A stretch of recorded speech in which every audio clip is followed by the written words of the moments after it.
The guy played the computer game carefully and for a long time, striving to be the best. After 3 days of continuous play, he finally took the top spot in the rankings. Going outside, the young man reflected on the boring school days and wished that reality was like a game where you could constantly get stronger.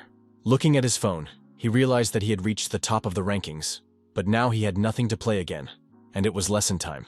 Thinking, the guy did not notice how he found himself in the middle of the road, where he was hit to death by a car. But he did not care, because he was already tired of the boring world. A rebirth took place, and he became the son of the Lingzun family, which was joyfully announced by his new father as he lifted the infant in his arms. The man lifted the newborn baby into his arms, rejoicing at the arrival of his long-awaited son. As he put the baby down, the father noticed the child's stillness and became alarmed, thinking something was wrong with the baby. He pinched the baby's cheek, and at that moment, the reborn soul of the protagonist entered him. The baby cried out loudly, "Wah!" which delighted and reassured the new father. The overjoyed father tossed his son upward, confident that he couldn't be in trouble. Floating in the air, the child tried to comprehend the situation, remembering only the collision with the truck. He wondered if he had really been reborn, and why he was now flying into the unknown. As he fell, he felt a familiar sensation and was assured of his rebirth in another world. Realizing he couldn't just die, he realized his father had saved him by jumping up and catching him on the fly. The kid smiled with relief, realizing that this world wasn't as boring as the old one. 8 years later, his name was Jin. But the memories of his past life in the modern world were still with him.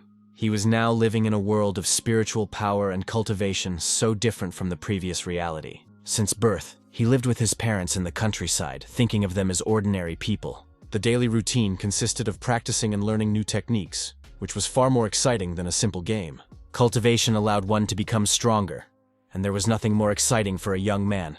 In their world, cultivation was divided into 10 ranks, and the boy's mother, watching his training, was satisfied with his talent as a cultivator.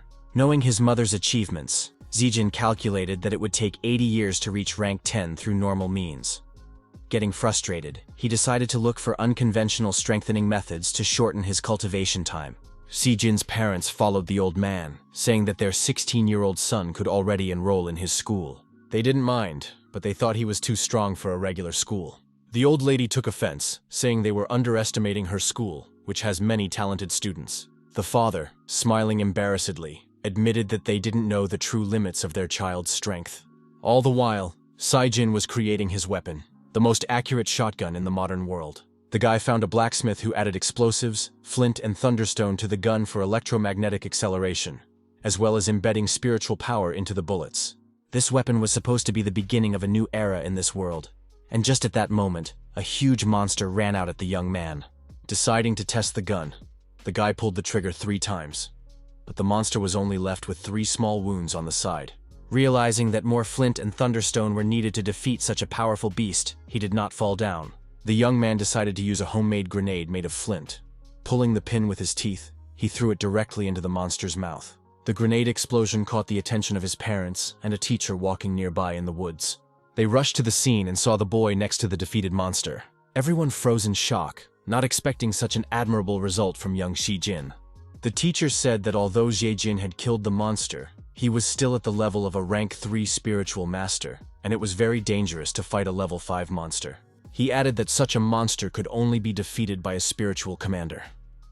Without finishing listening, Jin thought that his teacher was praising him without understanding the true meaning of the words.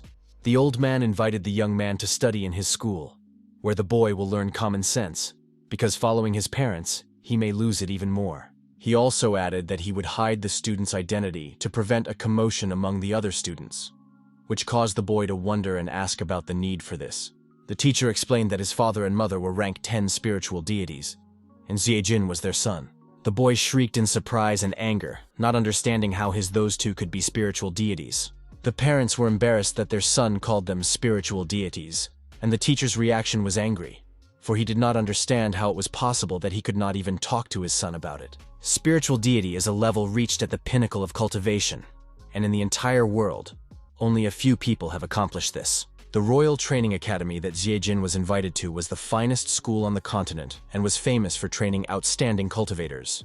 The boy remembered that his parents had also once attended this prestigious academy, The mother could not hold back her tears as she saw her grown-up son off, and the father consoled her, promising to continue the honeymoon after her son's departure.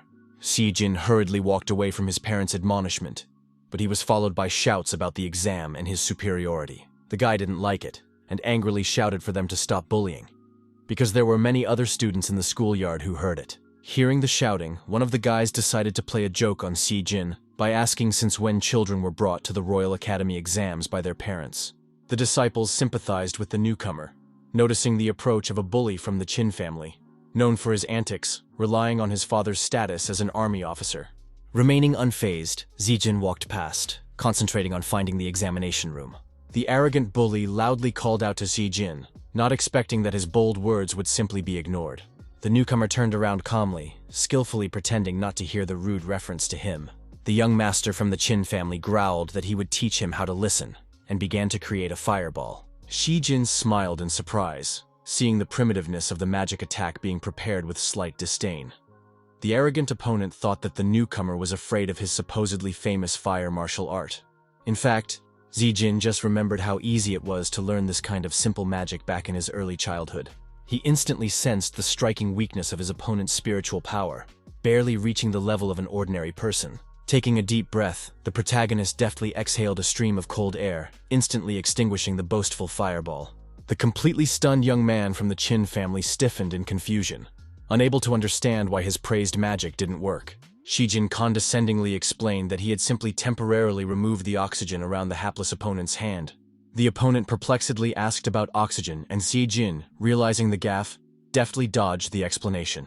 Enraged by the humiliation, the young master of the Chin family fiercely lunged at Si-jin with the intention of attacking physically. Nonchalantly turning around, the protagonist once again used his technique, exhaling cold air directly into the attacker's face. The bully suddenly felt his breath catch, as if an invisible hand was squeezing his throat.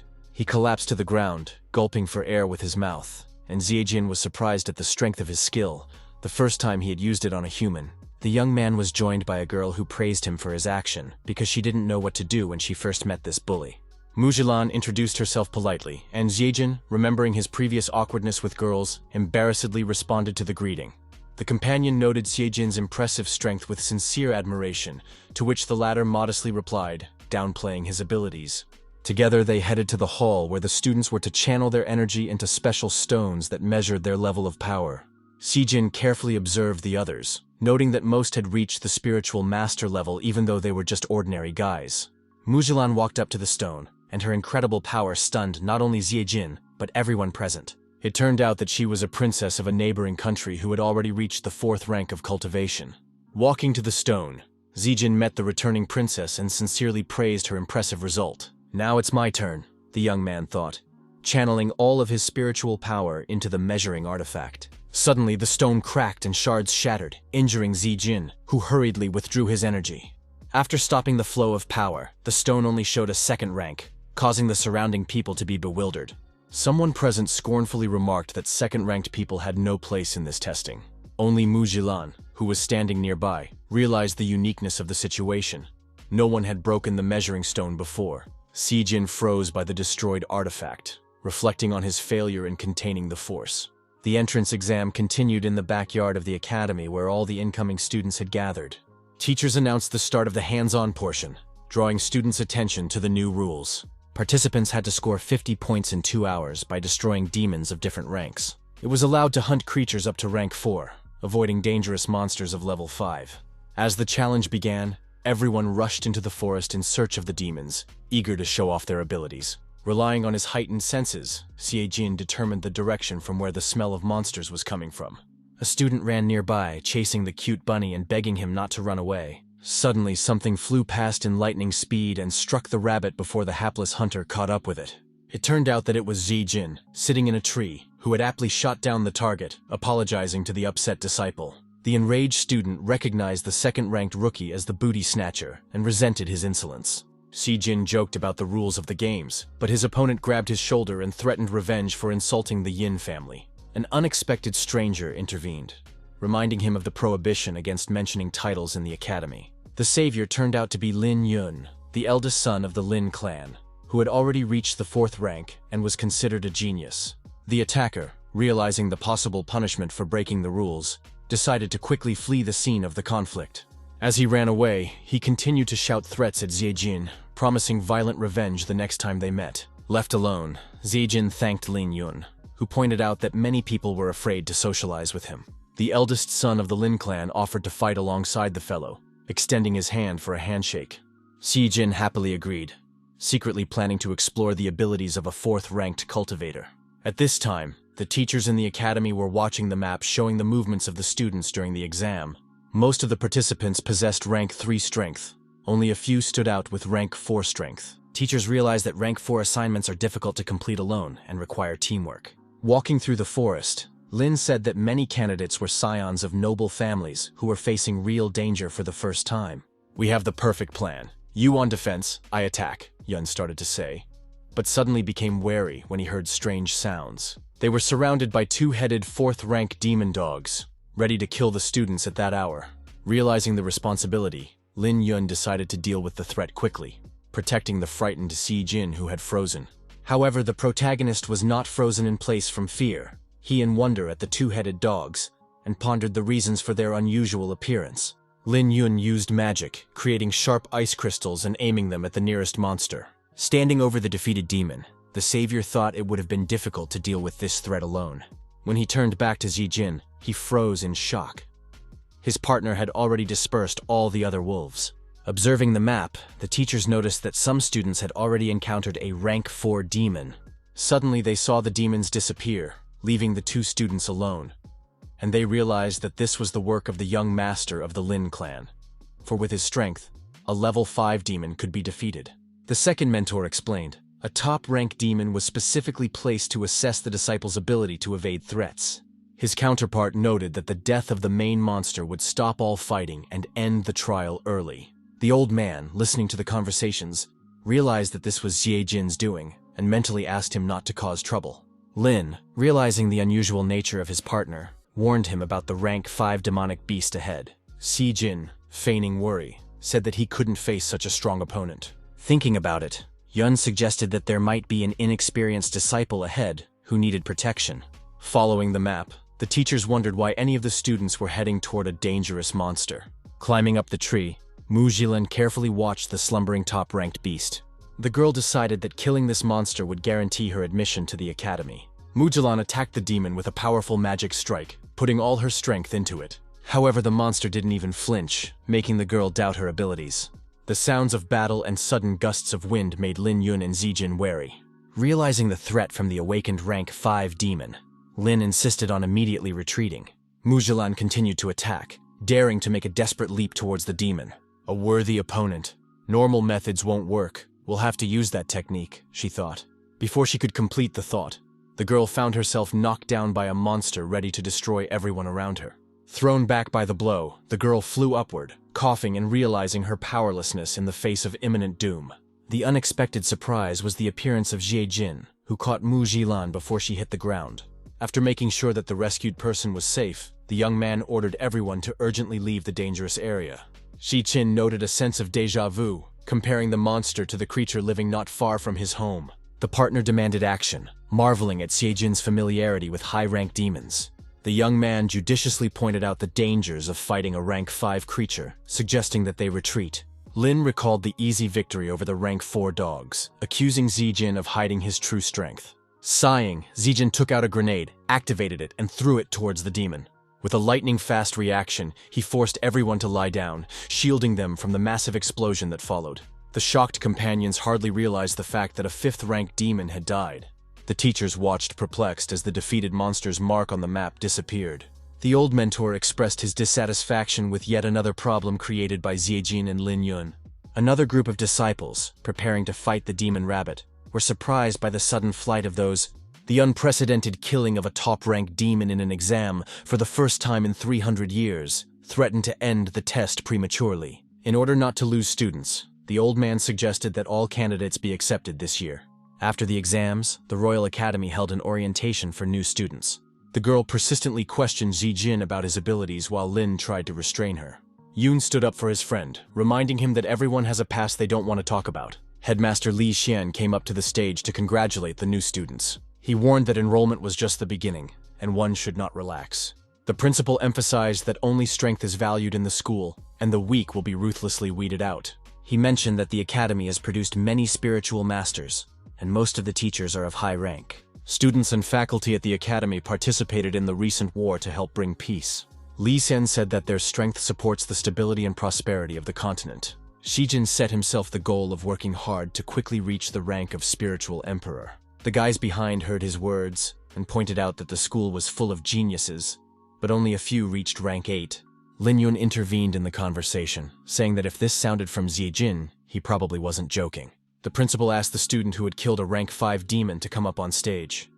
The young man shushed the two guys who didn't believe in his strength and proudly walked onto the stage. Lin pointed his finger at the main character, confirming that he was the one who had killed the powerful demon. The guy's face changed and could only utter a surprised expression. What? Jin walked up to the stage, stood beside the principal, coughed, and began to choose words for his speech. The hero couldn't believe that he used to be afraid to answer in class, and now he was speaking in front of everyone. He said that now they were classmates and should be friends and help each other develop. The students started yelling that he was a rank 2 weakling and shouldn't consider himself cool. Upset by the reaction, the young man depressingly began to walk down the stage, thinking he was out of luck at school. Li Xian stopped him and advised him not to stand out, or else there would be trouble every day. The kid confidently said that no one could beat him anyway, and that was what worried the principal. The old man advised not to use such tricks in front of everyone, so as not to attract unnecessary attention. The next day, the teacher warned that there would be a test in the spiritual arts class with attacking the target with the best techniques. The students immediately began to summon magic at the same time, filling the air with energy and glowing symbols. Mujalan used arrow breathing, a technique that compresses air into the shape of an arrow and secures it with spiritual pressure. When the arrow reached its target, the shape disappeared, the compressed air exploding and shattering the statue to pieces. The girl watched proudly as everyone around her admired her and asked her to teach the technique. Shijin announced his turn as he headed towards the starting position, and someone in the crowd mockingly inquired about the abilities of a second-ranked weakling. The young man decided to be less active and just repeat after the previous student, using the arrow breath at 30%. The arrow fired by Zijin hit the target, leaving only a small crack, causing the spectators to be disappointed. Jin, chuckling to himself, recognized the girl's superiority in using the technique. Jilan was seething with anger after realizing that the newcomer had instantly copied her unique skill. This... Oh shit, Jin muttered, realizing that he had accidentally unleashed his potential. The class ended and the guy decided to leave, thinking that learning spiritual arts in such a chaotic environment was a bad idea.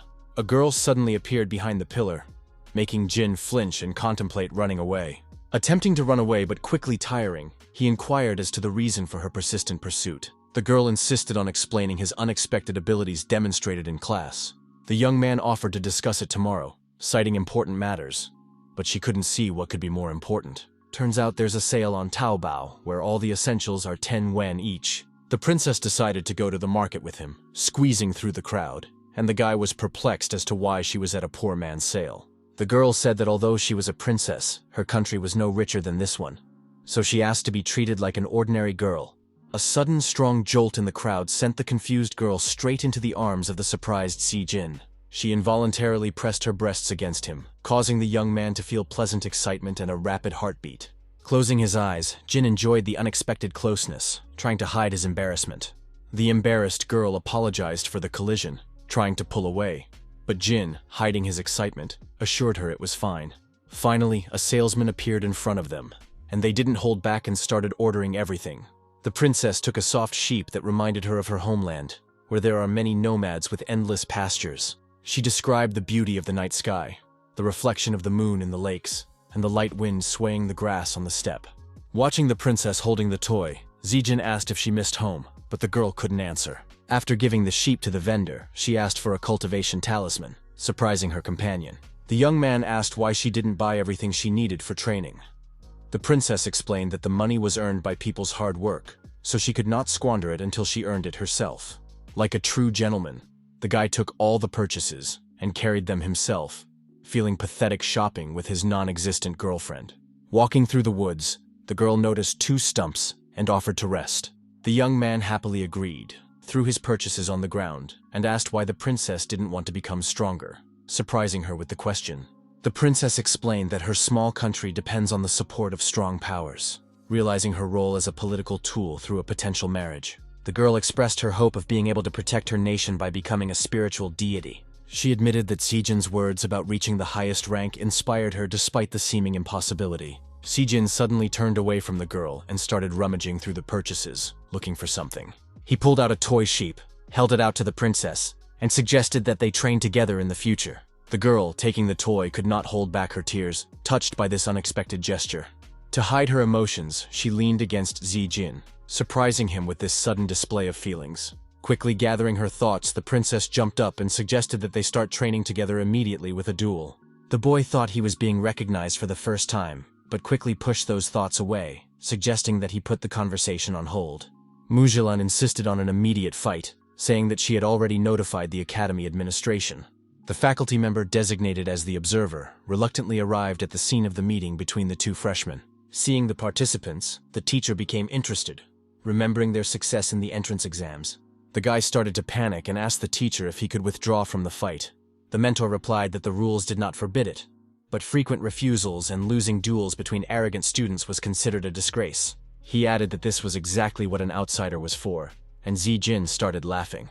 The teacher expressed curiosity to watch their duel, declining the student's request and warning that his opponent might finish him off. Sejin tried to dissuade the girl, citing his low rank, but she only laughed at his excuses. The girl rhetorically asked if it was nonsense, noting his talent and desire, and wanted to fight him at full strength. Listening to the conversation, the guy noticed the ever-increasing wind. The teacher saw his incomprehension and confirmed the speculation, for the girl could indeed use the element of wind. He explained that spiritual energy affects natural abilities, occurring more often in the form of fire, less often in the form of lightning and ice, and wind has the weakest damage. If a girl suddenly attacks a level 5 foul beast with thick skin, only a bruise will be left afterward. However, the force of the wind is more than enough to mess up a person's body, and the guy felt the wind travel down his arm, leaving a severe cut. Sejin grabbed his wound, not realizing when the princess had time to do this. The teacher noted that despite the low damage, wind attacks are difficult to predict. He added that due to underestimation of this element, the tactics for dealing with it are poorly developed. Apparently, the princess already understood exactly how to fight using this element. The young man created a shield in an attempt to protect himself from the attacking wind, but the air was dense and fast when attacking. It was hard to see. Sejin realized that he didn't have time to use defensive techniques against his opponent's swift attacks. The girl pondered mysteriously that victory was hers, and there was no way her opponent could win no matter what he did. Seeing Sejin turn to flee, Mujilan suspected that he would resort to trickery again, remembering the strange item he had used against a rank 5 demon. The student, remembering his promise to the principal, decided not to use unusual techniques and ran towards the girl. Mujilan, noticing Sejin's approach, used the Dragon Cyclone technique, creating a huge vortex. The young man froze abruptly before this phenomenon, not realizing its nature and magnitude. The teacher wondered how the princess was able to use a rank 6 technique on such a scale with only a rank 4. It turned out that the girl was skillfully manipulating the wind, creating only the visual effect of a powerful technique. Mentor said it was that simple, and for diversion, then threw a pebble right into the center of the vortex. Right in front of the stunned young man, something inexplicable and frightening began to happen in the center of the vortex. Sejin drew his sword and easily deflected the blow, impressing the teacher with his swordsmanship. The teacher couldn't believe his eyes that the student had used his sword to repel the attack, and didn't regret the decision to be an observer of the entertaining battle. Next, the mentor saw the girl's excellent use of the wind element and the guy's sword skills. Her opponent angrily asked if her opponent thought to confront her using only a sword and underestimating her. Sejin confidently declared that he had figured out Mujilan's tactics and would be able to stop any number of her strikes with a single sword, challenging her to come up with something new. And so it was. The young man fought perfectly with his sword against the element of wind, moving instinctively and ahead of his consciousness. The teacher noticed that after the student picked up the sword, his indecision disappeared, and the teacher could not understand how he had learned to control the weapon in such a way. Such excellent swordsmanship was a credit to the boy's father, who taught him the basics of swordsmanship from infancy. Sejin was happy about it. After all, a real man should be able to wield a sword, and the longer he was in this world, the more he liked it. My father fascinatingly told me that the sword is an extension of the hand, but they are not exactly alike, as weapons have blades for chopping, cutting, stabbing, and piercing. To his son's perplexed question about special techniques, the father answered in the negative, emphasizing the importance of practice, which made the boy question his parents' strength and teaching methods. The father tried to cheer up his frustrated son by offering to train together without any special techniques, but the self-confident child decided to develop fencing techniques on his own. When his father said he was about to attack and asked if the boy was ready, he readily agreed. But when Dad accelerated and attacked, there was fear and shock on the boy's face. After the battle, the defeated and tired child sat on the ground. It seemed that his father wanted him dead, for he was covered in scratches. The mother, seeing her exhausted son on the ground, reprimanded her husband for his cruelty, but he explained that he had to be stricter because of the boy's stubbornness during training. Since he was 6 years old and for 10 years, Zijin had practiced fencing in all kinds of bad weather, and he enjoyed it more and more every day. It was his father's lessons that prepared Zijin to withstand Mujilan's wind attacks. The young man said it was his turn, and rushed on the offensive with a punch to his opponent. He realized he only had to get closer, and when he was close enough, he jumped up and swung his sword, asking how she would be able to deflect the blow. The princess wasn't confused, and immediately used the 4th-ranked arrow of the gods technique. The teacher got a little upset and said that the guy's iron sword wouldn't be able to withstand the princess's blow, so we need to stop them before anyone gets hurt. The student swung his sword, using a rank 1 Thunderstrike technique. The teacher froze in place, staring at the fight in surprise, even forgetting about wanting to stop it. The thing was that the young man pointed his sword at the arrow of the gods and was even able to hold it for a while. Still, he managed to defeat the wind attack at the cost of destroying his own sword. Walking up to the girl, the guy offered a draw, considering the result of the fight impressive. All he got in response was a fist punch to the chin and he flew slightly off the ground. Falling at his teacher's feet, Zijin heard Mujilan's confirmation of victory. Rising up, Zijin asked Mujilan about her desire to be the best. The girl rebuked him for his inattention, claiming that in a real battle all means are good. Mujilan hurriedly left, unwilling to continue the conversation after the winner was announced. The young man was puzzled by this behavior of Mujilan. But the teacher came over and explained that according to the custom of the country, a girl of that age must agree to marry a man if she loses to him in a duel. The hero was shocked by the corrupt customs, but the teacher cheered him up and asked him with a smile if he regretted losing, because if he had been more careful, he might have already had a wife.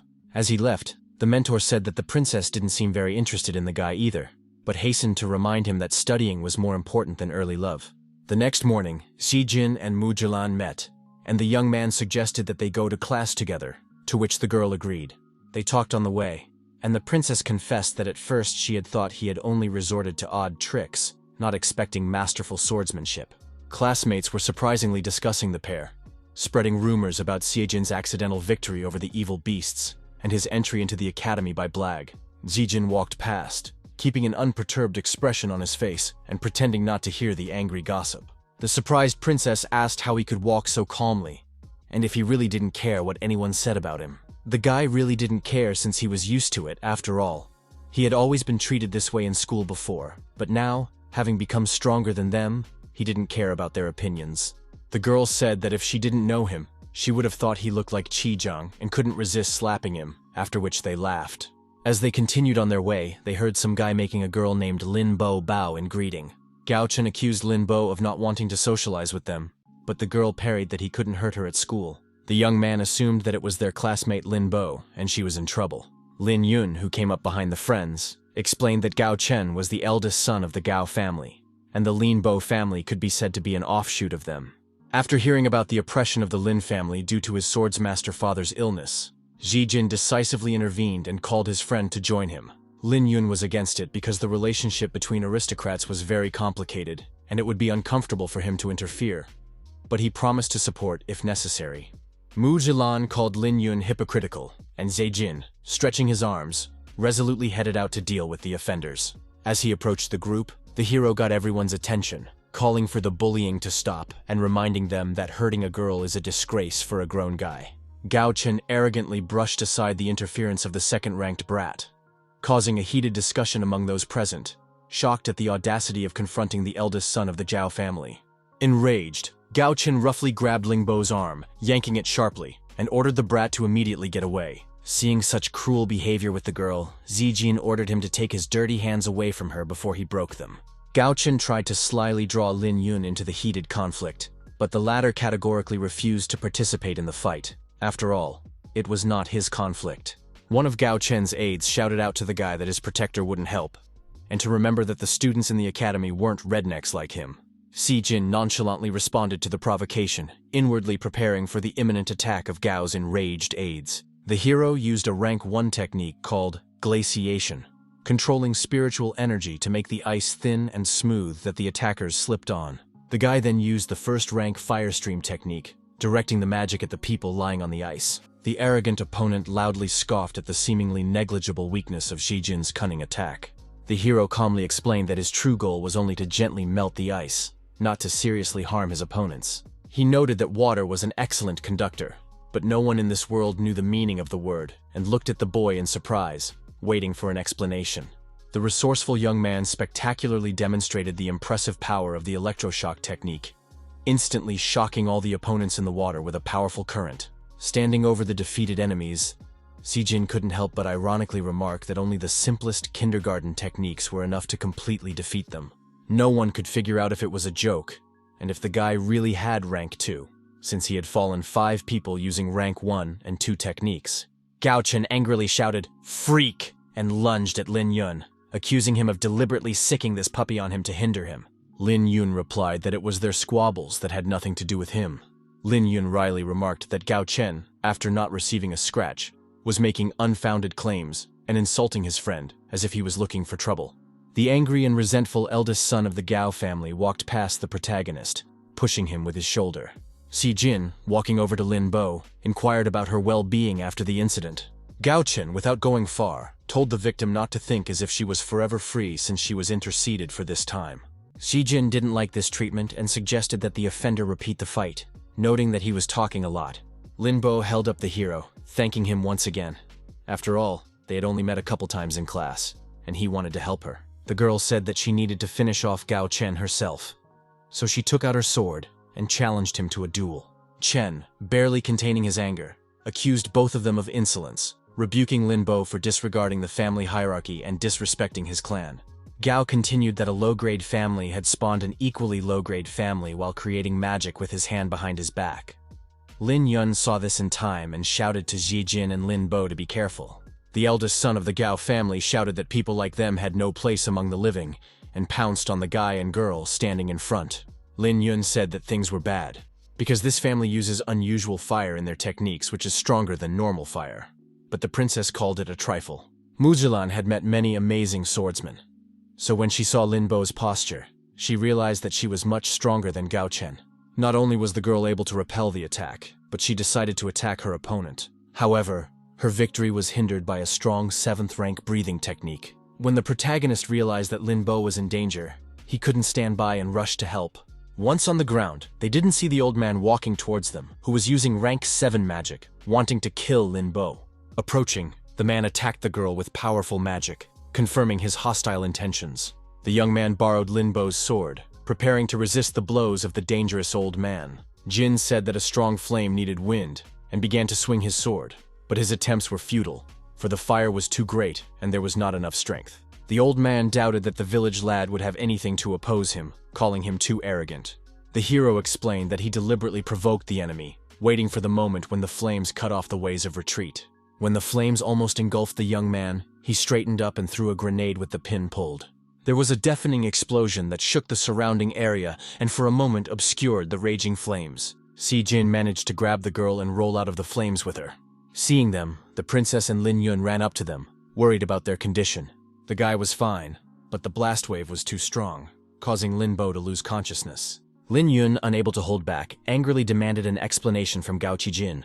The teacher of the disciplinary committee, who was Gao Chen's uncle, replied that he was in charge of discipline in the academy and should teach the troublemakers a lesson. Si Jin assumed that the teacher was abusing his position by covering for his nephew. The young man menacingly asked if he wanted to teach him a lesson because, in his opinion, it was the teacher who got people in trouble. The indignant mentor's veins swelled and he interrogated what the student had said. Gao Chen approached his uncle, whom he hurriedly sent to class, saying that it was none of his business. The hero accused Gao Chen of attacking Lin Bo, rebuking the teacher for being biased and trying to avoid responsibility. The people around him understood his mentor's wrongdoing, but did not dare to say anything. And after Zijin's statement, they looked at him from a different perspective. As they were leaving, the teacher said that for a duel, They had to formally apply in the presence of a witness, which they didn't do, so he stopped them. The young man angrily objected that his nephew had first raised his hand against the girl. And if anyone needed to be stopped, it was him, after all. The teacher had almost killed Lin Bo. The instructor angrily replied that if he wanted to kill her, the newcomer couldn't interfere and calmly walked away, hoping to repel the blow. Gao Chen, standing beside his uncle, told the young man to stop embarrassing himself and promised to talk to him next time. The hero shouted in, "Next time?" and summoned magic, preparing to attack. Gao Qijin fearfully asked what the man was up to and tried to create a defense against his magic. But he realized that even an instantly used technique wouldn't be enough. The teacher couldn't believe that he didn't have time to react to the weakling's punch while possessing rank 7. The nephew cried out fearfully, seeing that his uncle was clearly losing the fight. Sijin swooped down on the guy with the sword, knocking him back with a blow, and offered to find out who was better. When he was free, his uncle went to help his nephew, shouting that the brat was finished, but the young man did not give up. He pulled the caps of 3 grenades simultaneously, preparing for a decisive throw. The teacher shouted the end of the student again as he turned around and sharply threw his secret weapon at him. They didn't have time to explode because the principal came to the rescue and disarmed them with magic, because otherwise they would have had to repair the training building again. In addition to disarming the grenades, he decided to also disarm the teacher, who was clearly out of line, by grabbing his arm and preventing the student from being hit. The principal said that out of respect for the teacher's grandfather, his good friend, he would not remove him, but he would suspend him from the disciplinary committee. After dealing with the situation, Li Xian called out for Zijin to follow him. The obedient disciple went, before turning around to his friends and asking them to take care of Lin Bo. The old man turned to Gao Cheng, ordering him to return home, reflect on his behavior, and wait for a message about the opportunity to return to his studies. The student was angry at the hero, but did not dare to do anything about it, fearing a harsher punishment. The hero accused Gao Chen of attacking Lin Bo, rebuking the teacher for being biased, and trying to avoid responsibility. On the way to the office, the headmaster turned to the student walking behind him and said that the trinkets were quite entertaining, asking him to keep them for study. The young man was pleased at the principal's interest in his homemade weapon, but asked to keep it a secret. The director asked how the young man planned to escape the blast, but he admitted that he was prepared to die in battle. Suspecting something amiss, the headmaster began to ponder the reasons for the conflict, and Zijin was wary of revealing too much. On the other hand, he didn't want to lie, but he was just about to tell the truth when the old man took him by the shoulder and told him that everyone had secrets and it was okay if he didn't want to reveal them. The old man grinned and wondered if the young man was going to gather a harem, because everything was leading to the guy dating Mujilan, but he stood up for Lin Bo. The guy explained that he just hates it when someone is bullied and the rest of us do nothing. He said he used to be cowardly and distrustful, seeing a lot of injustice in the world, but being weak and timid, he couldn't change anything. The character noted that no matter what world you live in or what you do, it's only when your state of mind comes to normal that you truly stay alive. Sijin explained that he had decided to always do the right thing in an effort to become stronger and reach the 10th rank of spiritual perfection. Leaving the principal's office, Zijin felt extremely tired, wondering why he was in so much trouble on his first day of school. The kid was upset that he couldn't just hang out with his friends, date and enjoy school life, and also the principal was looking out for him. Recently, Li Xian reminded him of his special status, asking him not to disturb others and to take care of the school property. Angered by the order not to deface property, the hero swung his arm to strike the column, shocking a passing teacher that someone was going crazy at the beginning of the school year. The young man saw the pros of studying at the school, striving to reach the level of Mu Zhilan and Lin Yun on his own. His rich battle experience and passing more than 100 games gave him the reception to defeat the 6th rank. But the boy wondered if it was enough to be a worthy son of Lin Zun. Walking across the courtyard past the students, and pondering the need to keep practicing, the young man didn't hear his name called. Using the scientific and technological advances of the previous world, the hero could create weapons that were not known here, but it was still not his own power, but the power of a weapon. Deep in thought about the importance of hard training when he was young, he didn't notice someone calling his name. Hua Yi, a classmate, called out, who finally caught up with the pensive boy by calling his name. Saying hello, the boy embarrassedly apologized that he hadn't heard her insistent call because he was brooding. The girl said that yesterday she heard a conversation about the importance of the young man, because thanks to him, the teacher Gao, who was scaring everyone, got into trouble. After expressing her delight with a confused speech, she pulled out a neatly folded letter addressed to the boy. His frightened expression gave away the idea that it was a love letter. Hua Yi, a little shy and blushing, held out an envelope with trembling hands, and quietly asked to take it. Having fulfilled the request, the girl went about her business with peace of mind. Watching the departing classmate, the boy closed his eyes in pleasure, realizing how many beauties were in his group. The teacher interrupted the young man's dreamy mood by reminding him of class and suggesting that the letter could wait until recess. The teacher also mentioned that it wasn't necessarily a love message, but maybe a challenge to a duel, and the guy, realizing the logic, decided to take a look. Xijin knocked on the door of the nurse's station and was opened by the friendly Hua Yi, who invited him in. It was a doctor's office where the girl worked and spent a lot of time sensing abilities for healing techniques. She pointed her hand forward, politely asking to pass and not to be shy. In the room, Lin Bo was lying down, who had been forbidden by the doctor to get up due to a concussion, so she motioned for Xijin to sit down next to her. The young man nodded understandingly, but inquired curiously about the purpose of the unexpected call to the nurse's station. Lin Bo noted Xijin's skill, offering him a matching sword from her home collection, noting his lack of personal weapons. That weapon turned out to be the brown and yellow Devil Sword of Oblivion. Demonic Oblivion Sword? Xijin interrogated in surprise. Lin Bo explained that despite the name, the sword doesn't begin to control the wielder, causing him to kill people.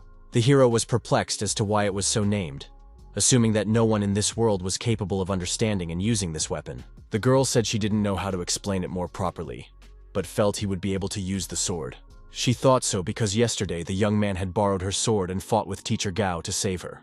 Lin Bo realized that despite his excitement, Xijin was willing to sacrifice his life, completely abstracted from what was happening during the deadly battle.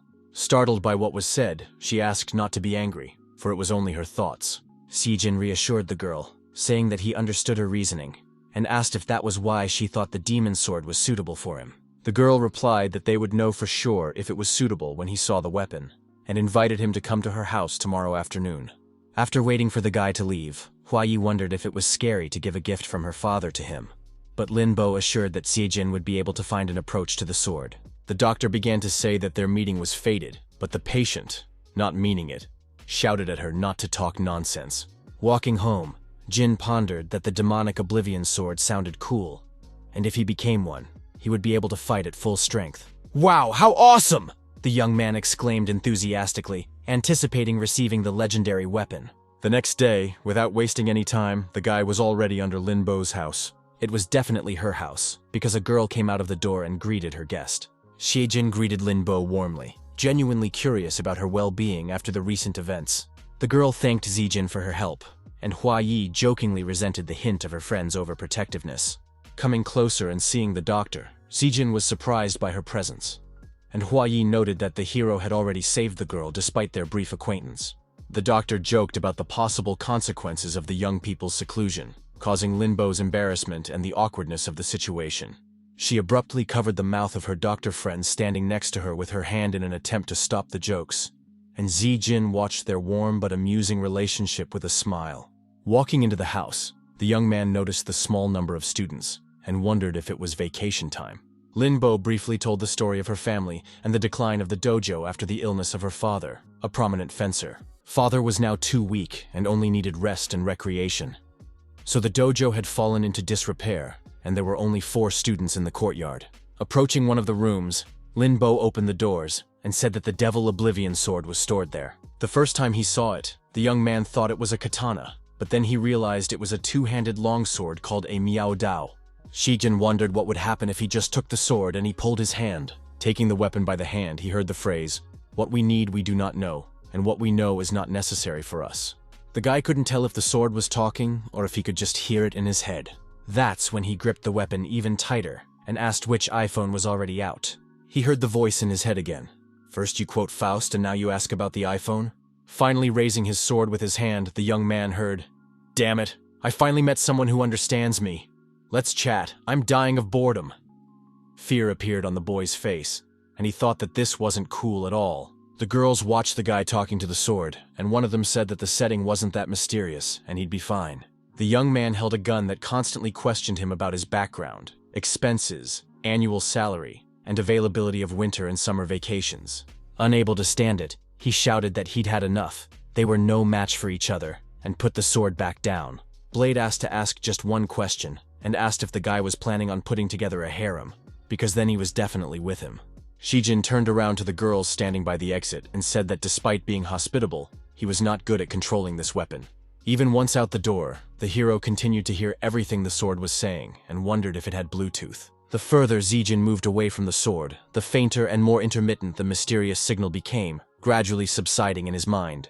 The young man curiously asked Linbo where and under what circumstances her father had acquired this unusual sword. Linbo replied that she didn't know exactly. It was her father's second sword, which he used very little but could overpower almost anyone. The conversation was interrupted by someone's voice, asking if she was bragging and suggesting that her father go out for a walk if he was so cool. Turning around, they were bewildered to see three guys, the main one saying that he had heard about the glory of their dojo and had come to challenge them. The girl, realizing that she wasn't ready for the trouble that was coming, asked Zijin to leave, saying that she would deal with it herself. Linbo explained that masters used to come to their dojo to exchange experiences, but now only weaklings like these three, pointing to the attackers. One of the guys confirmed Zijin's guess about the Gao family's revenge, saying that they had come to deal with the girl who had crossed their path. Linbo said as a family member accepting the challenge and began to draw her sword. But Zijin stopped her, assuming that these weak henchmen had come to ferret out their abilities, and offered to help deal with the scum since the girl had not yet fully recovered. The brigands started shouting that he was talking nonsense, and was about to learn the power of their swords, asking him to show what he himself was capable of. After which the three of them threw themselves at him. Setting up, the hero drew his sword and used the streaming wounding technique his father had taught him to scatter everyone. Watching the incredible power of this technique, the girls opened their mouths. Approaching the opponents lying on the floor, the young man asked what was wrong with them. So weak. Linbo looked at Zijin with respect, realizing his strength. After all, he had easily defeated three third-rank opponents superior to ordinary humans. The lad reflected that in this world, ordinary people were outnumbered, and in his previous world, they would have been considered artificial warriors, and there they would have defeated him. Still sitting by the defeated opponents, Zijin slapped one, telling him to wake up and stay awake. Grabbing the clothes of the awakened opponent, Zijin found out that they were hired by the Gao family, but they don't know the specific customer, only hearing pleas for mercy. Some warrior standing nearby said that this time they had really hit a nerve with the Gao family, and now this old dojo was unlikely to survive for long. Linbo shouted, "Lu Xiao!" calling him a traitor and asking how dare he come here. The one replied in a friendly manner, why would she do that, since he was her father's student, and went back to see how they were doing since the dojo might close. Lu Xiao cynically offered to shelter Linbo and her father if the dojo closed, putting the old man in a barn and making the girl his concubine servant. The former dojo disciple annoyingly pointed out that this guy must be a new disciple, since he was fighting at the drop of a hat as he watched Zijin run at him with his sword. Lu Xiao, confident in his superiority, had easily broken the sword of the attacking Zijin, and was now standing, pointing the tip of his weapon directly at the face of his disarmed opponent. The young man had many ideas on how to defeat his opponent, but first, he had some things to do. He demanded compensation for his broken sword before continuing, and attempted to push back his opponent's blade with the remains of his weapon.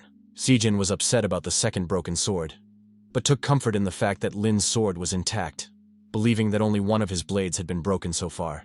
Lu Xiao laughed, noting that only this decaying dojo had such an interesting guy. Continuing to laugh, he hid his sword and introduced himself as the oldest of the dojo's fellow students who had long rebelled against his mentor. Shijin proudly introduced himself as a student of the prestigious Royal Academy, hoping to impress. Lu Xiao warned that by going against the Gao family, Linbo would get no help, and to keep the dojo, must participate in the tournament next week and win it. The girl angrily wondered if he had come just for that statement. The opponent replied that he originally wanted to end the place, but now sees that it's not all that hopeless, and advised her to ask her boyfriend to enter the tournament in her place. Xijin and Lingbo blushed, barely being able to pronounce the words, while Hua Yi laughed at the word guy and called the gentleman straightforward. Still blushing, the girl apologized for the inconvenience to her friend, and he apologized for the broken sword. She said that the sword, while not bad, was inexpensive, and it had served her well, so she wasn't sorry to see it broken. The young man asked what kind of sword this Lu Xiao had, and why it was so sharp. Linbo recounted the story of his father's first sword, Cicada Singing, which had left the dojo with no defense other than the Devil Sword of Oblivion, and the young man wondered about the possibility of mastering that weapon again. The girl didn't want to involve her friend in all this again, for she was already grateful for his willingness to help. She had long been prepared for something like this, and if he could control the sword, She would ask a favor to overpower Lu Xiao so that he could bail her out once more. After thinking about it, Lin Bo said that it was very selfish and asked her friends not to see her off, because they would see her tomorrow at school. Looking away to his departing friend, the lad was beckoned by one of the brigands who asked if it was okay to go already if there were no more questions for them.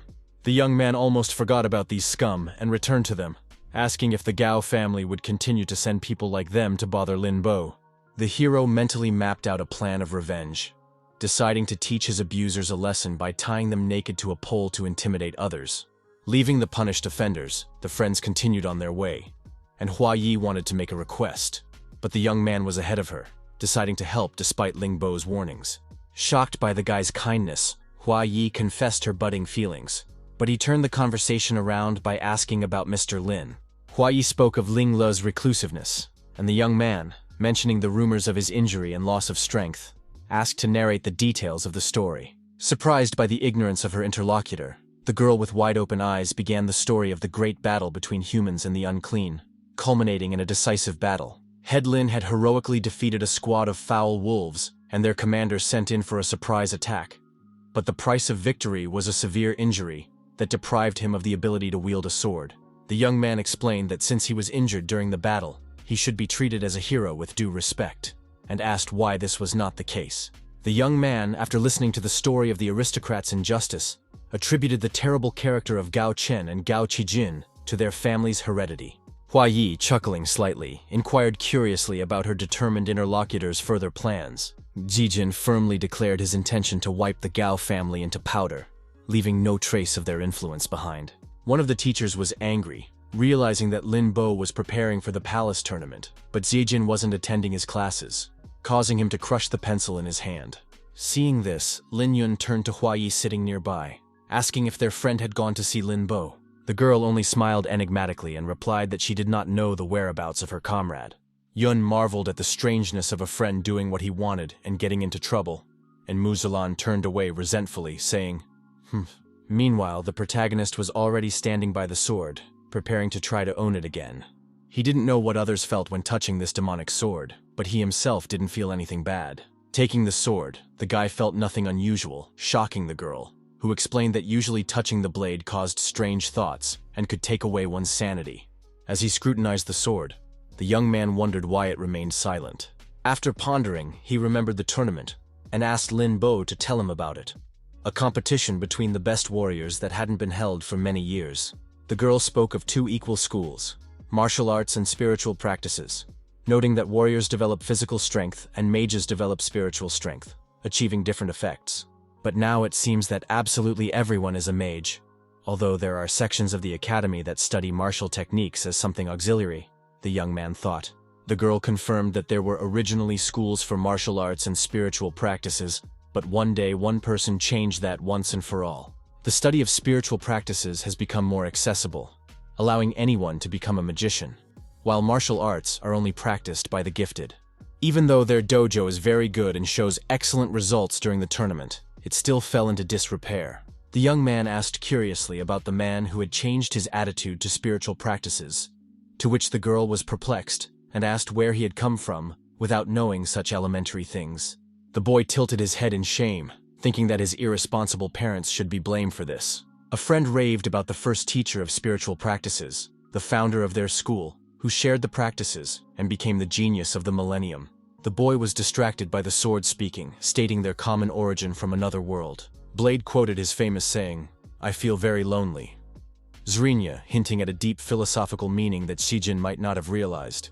Upon hearing this, the young boy began to roar, assuming that the sword was from the generation of the eternally sad. Lin Bo was startled by the guy's strange behavior, but the guy calmed her down by saying that everything was fine. After calming down, the young man inquired as to the reason for the sudden talkativeness of the sword, who admitted that he wanted to keep silent out of resentment, but couldn't help himself. Sword advised Zijin to meet Lin Lei, and the young man immediately expressed his desire to see the girl's father. Ling Bo led Zijin to her father with a smile, noting the necessity of this meeting for the Devil Sword inheritance. Lin Lo didn't mind seeing the guy and allowed him to go in alone. Entering the room and closing the door, the young man apologized for the disturbance, not yet knowing what lay ahead of him. Preparing for a serious conversation, the guy introduced himself as a classmate of the man's daughter. Lin Lei's unexpected attack caught Si Jin off guard, making him wonder how he was able to strike without a sword. The man sitting in front explained that he had simply combined thoughts and a bit of ice cold, producing a substance as sharp as a sword blade. The young man almost died of fear, and the man noted that a normal person would not even feel the approach of the blow, and he not only felt, but also had time to react. Ling Le added that this time his naive little girl had found a worthwhile man, and very seriously asked Zi Jin if he wanted to marry her. The guy asked fearfully, why so immediately, and did the master not like that Lin Bo had arranged for them to meet? Lin Li jokingly suggested that the guy didn't like his daughter and advised him to think about the future, hinting at Lin Bo's potential beauty. Si Jin really disliked this behavior of his father, and defending his friend, he said that she would decide for herself whom she wanted to marry. Ling Lei, chuckling, realized that his daughter, and probably the other girls in the school, were attracted by Ji Jin's character, reminiscent of himself in his youth. While the young man felt uneasy with the old man's strange behavior, the girl's father offered to be Shi Jin's godfather, to give him the sword to defeat Lu Xiao since he won't marry his daughter. Shi Jin objected, citing his spirit deity father and 10 years of swordsmanship training, doubting the usefulness of a few days of lessons from Ling Lei. When the frustrated young man was about to leave, Lin Li intrigued him with the Devil Moon Ice Stream technique and other powerful dojo techniques applicable to the unique sword. The boy rushed to his knees to bow to his new godfather, for his real father had not taught him any techniques. The young man worried whether he would have time to master some technique in the week before the tournament, and whether it would help him in a fight with his opponent. Lin Le noted the kid's giftedness and the possibility of success with intensive training, and then asked the swordmaster about the possibility of extending the time within a week. Si Jin put his hand on the blade, who replied that he didn't know himself yet, because he needed to assess the guy's spiritual strength, but tentatively 1 year. The sword then said "follow me" and said "bolo bolo me," which made the hero start screaming fearfully, asking what the spell was. Suddenly finding himself in an unfamiliar place, Zi Jin learned from the sword that his soul had been transported to the subconscious dream world, where a year could pass in a second of real time with a strong spirit. The character enthusiastically remarked that it's just like the movie Inception, and that's what the sword meant. Ling Le walked through this city, marveling that is it really true that there were people who had crossed over to their world from this one? Si Jin asked Mr. Lin in surprise as to how he ended up in this strange dream world. The one replied that it was a handy sword ability, and not only would they have enough time here, but he could take the young man to the limit of his abilities. Lin Lo explained that he couldn't hold a sword in reality, but it was different in the dream world, and added that the Devil Moon Ice Stream technique required a strong body, unsuitable for the frail Lin Bo. As he began his training, Mr. Lin mentioned the effectiveness of individual lessons and mentioned revival in the event of death, which greatly frightened the young man. While pondering this phrase, he was distracted and didn't notice the attack preparing behind him. The hero shouted to the sword, asking, since he could create such a place, could he not bring some systematicity to the practice of swordsmanship? Lin Le sternly reminded that this was not a game, and the sword apologized for the lack of the usual exercise system, asking him to respect the established customs. A worried Ling Bo was approached by Hua Yi and inquired about Shi Jin. The girls looked at the door of the room, hoping that the guy who had been there for the 3rd day would come out of there now, alive and unharmed. But they did not know that there was no one in the room, for they were in another world where the young man was all wounded and very tired. A whole and unharmed Lin Li, as if he was omnipotent, said that maybe he should stop chilling and resting, pointing at the guy. Coughing, the boy began to beg the sword to help him at least a little and heal his wounds. It worked, and in the same hour everything healed, and he got up fully recovered, realizing that his father had been doing him favors with his training, or he would have died tens of thousands of times by now. The young man stood as if he had gained strength and put his sword against his opponent, offering to fight again, because this time he would definitely defeat him. Mr. Lin was amazed that the young man, having died so many times, still hadn't lost his fighting spirit, because despite the unreality of what was happening, the feeling of death here was realistic. Anyone would have felt fear and tried to avoid it. But the enemy pondered whether it was possible at his age to keep a cold heart and sober mind, and more importantly, not be afraid of death. Deciding that it was time for a change of strategy, Lin Lei used the final form of the Devil Moon Ice Stream technique. The guy looked on with eyes huge with surprise, perplexed as to whether this was still just swordsmanship. The man said that since Ye Jin already knew the technique, he offered to try to reflect the final form. Drawing his sword, the young man began to try to counter the blows flying at him. This technique forces the body to reach its speed limit, so that it does not affect the sword in any way, and the person becomes one with it. All his life, Lin Bo's father had honed this technique, gathering the power of the moon and stars. Directing a new attack at the hero, he asked what exactly Zijin wished for with all his heart. The guy realized that he wouldn't be able to reflect it in time and would die scared, because it was really scary. He realized that he was afraid of death, and never felt that his life meant anything in this world. The young man sank into the memories of his childhood, realizing how insignificant and useless his existence had been. The images of his parents had been erased from his memory by the years since they had abandoned him to his fate. Therefore, it didn't matter if he lived or not, and no one would be sad if he died by disappearing from this world. But now he is no longer the same, for in another world, he is surrounded by good people, his friends, and so his meaning of life, destiny, and goals he will determine himself. With just such a message, he rushed into battle to repel the attack. The fight ended and the opponents separated, recovering their breath. Mr. Lin looked at the young man with delight, for he had indeed pulled it off and fell to the ground without strength. After waking up, the guy heard from the sword that he had been unconscious for a very long time, and Ling Lei had long since left. The hero looked around in amazement, noting the unusual details of the surroundings. Shijin asked the sword about the nature of this world, and the blade told him that everything was created from the young man's memories, including long-forgotten details. Getting ready to leave, the guy decided to check out one more place beforehand. He froze at the door, remembering that his mother had married a second time in that world, but he couldn't resurrect her image. Overwhelmed by the desire to see his mother, he opened the door with determination, preparing to step into the past. What was his surprise when, stepping forward, he found himself in his old home. The young man saw little himself and his mother playing with him, very cheerful and happy. He didn't have long to look at this picture, and as soon as the woman looked up to see who had come in, the door immediately closed, and she saw no one. Frightened by what he saw, Zijin ran out into the familiar world, where the sword explained that it was his strong memories that allowed him to enter that world. Blade said after the departing guy that he did not think that he loved his mother so much, and still, look, will cry from feelings. Leaving the room a few days later, the young man was surprised to find his friends who had been waiting for his return all this time. A few days later, the arena for the tournament was ready.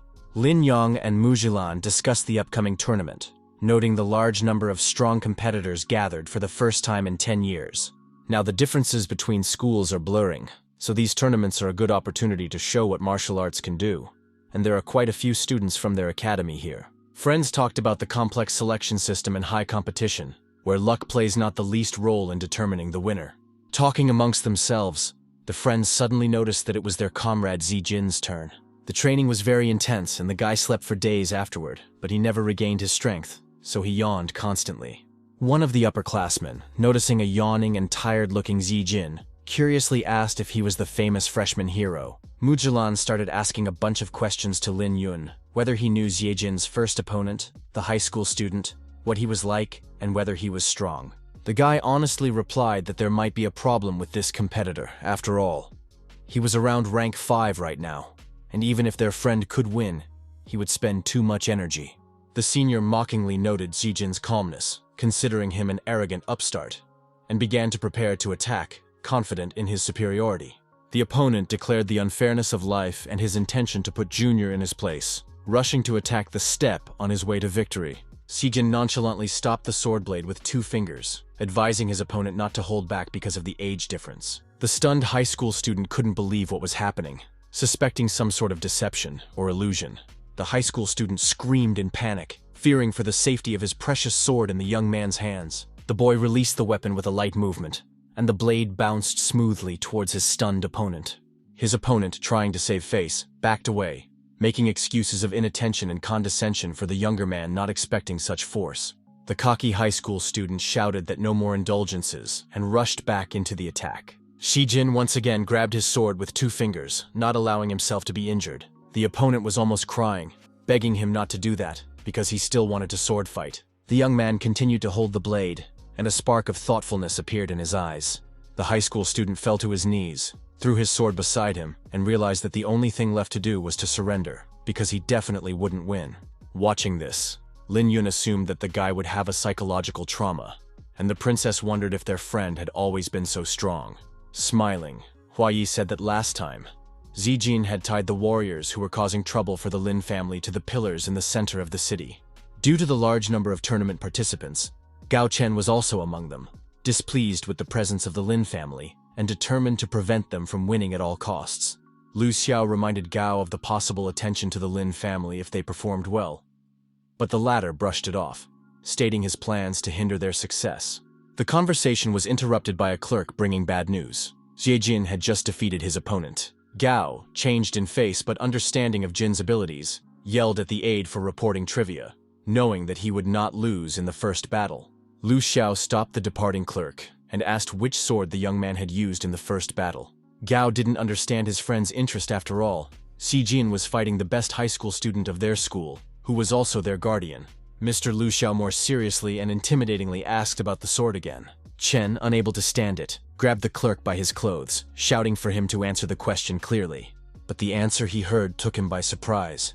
Xi Jin stopped his opponent's attack with 2 fingers, and he immediately admitted defeat.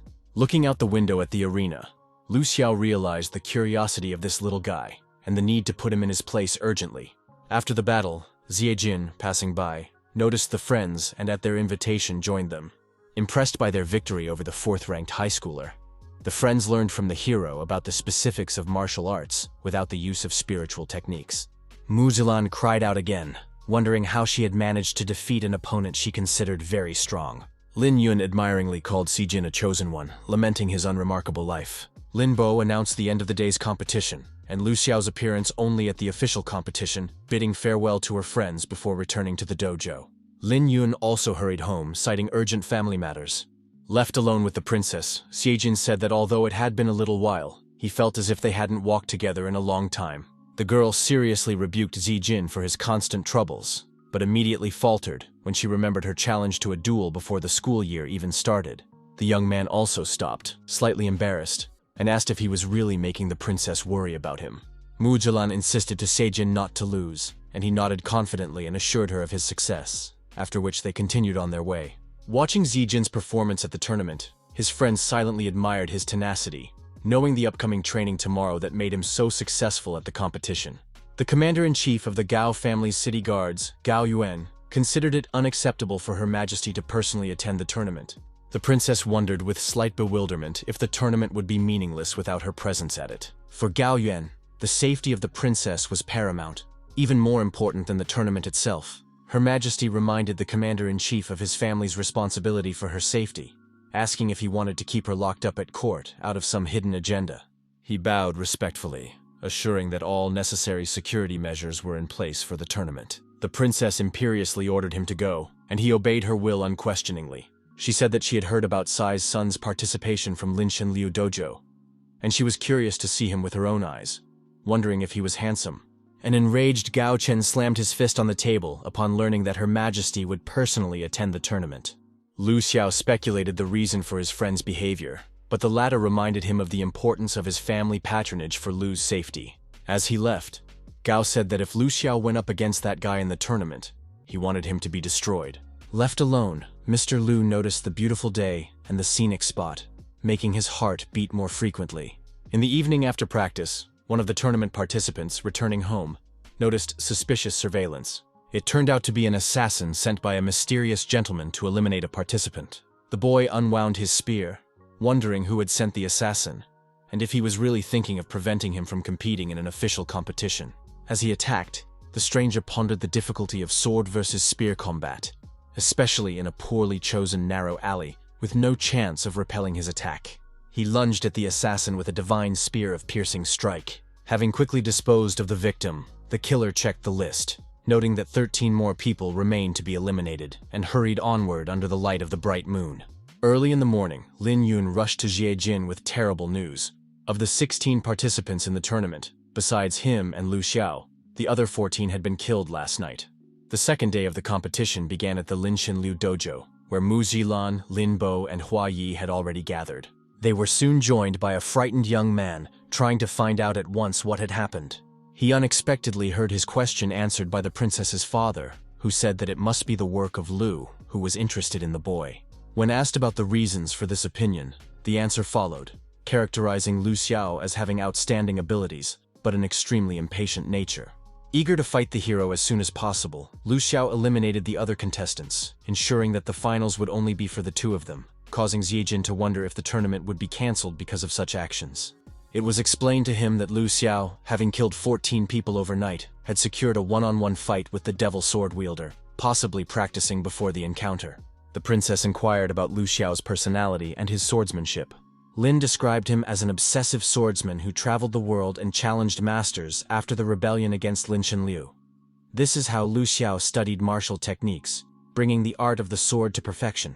Mr. Lin recommended that the fellow should not treat his opponent as an ordinary swordsman in the upcoming fight. The young man inquired about the devil blade he had just spoken of. Gao Yuan explained that this was the third sword technique inherited by the magical general, and turned to Xiao Lei how much trouble he was causing. The protagonist was extremely surprised to learn that the interlocutor also has the surname Gao. Lin Yun explained that it was Lord Gao Yuan, for the Gao family was now in charge and commanding the defense of the royal capital. Gao Yuan assured Ziejin that his son would ensure his safety within the school's walls. Hero noted that Lu Xiao's long-standing conflict with Lin Shenliu and the Gao family doesn't concern them if they stay out of it. Gao Yuan said that there was no proof of Lu Xiao's guilt, and as the protector of the capital, he should stop the jousting and test both of them. However, respecting the emperor's will, he called for a dignified wait for the competition to begin. Mr. Lin advised not to dwell on thoughts of the opponent, because if he wins, all questions can be asked in person. He added that in times of peace, such talents could not be exposed to the dangers left behind, and Ziejin promised to try his best. Gao Yuan, leaving, said that he would send soldiers for security, and ordered Ziejin to stay here and wait for orders, while the rest of them went back.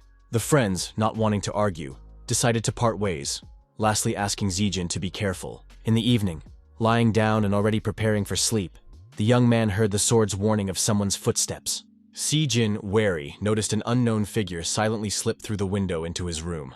The young man immediately asked who it was, but the stranger, not calculating, landed badly and fell to the floor and started screaming in pain.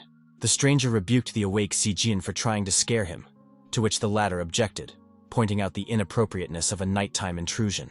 The stranger approached, clarifying the identity of Ziejin, who confirmed the statement and demanded to introduce himself in return. After throwing off the hood, a beautiful girl with unusual pink hair appeared in front of the young man and introduced herself as Helian Linlin. To the young man's questions about the purpose of the visit and the method of entry, the girl boastfully replied that even the spirits wouldn't have noticed her, but Ziejin ironically pointed out her clumsy appearance. The stranger noted that all the tournament participants had been killed, and now she was the only one to come to him, and he was expressing such equanimity that it wasn't even funny. The young man confidently proclaimed his guest's innocence, which prompted her further questions.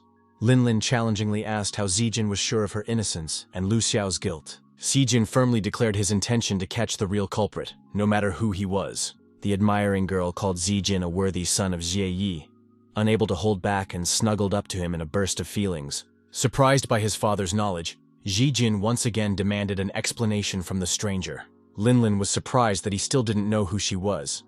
After all, she had fully named herself, and noted that Jie Yi had deservedly trained him. Looking at the guy with loving eyes and getting as close as possible, she took his head as if preparing to kiss him.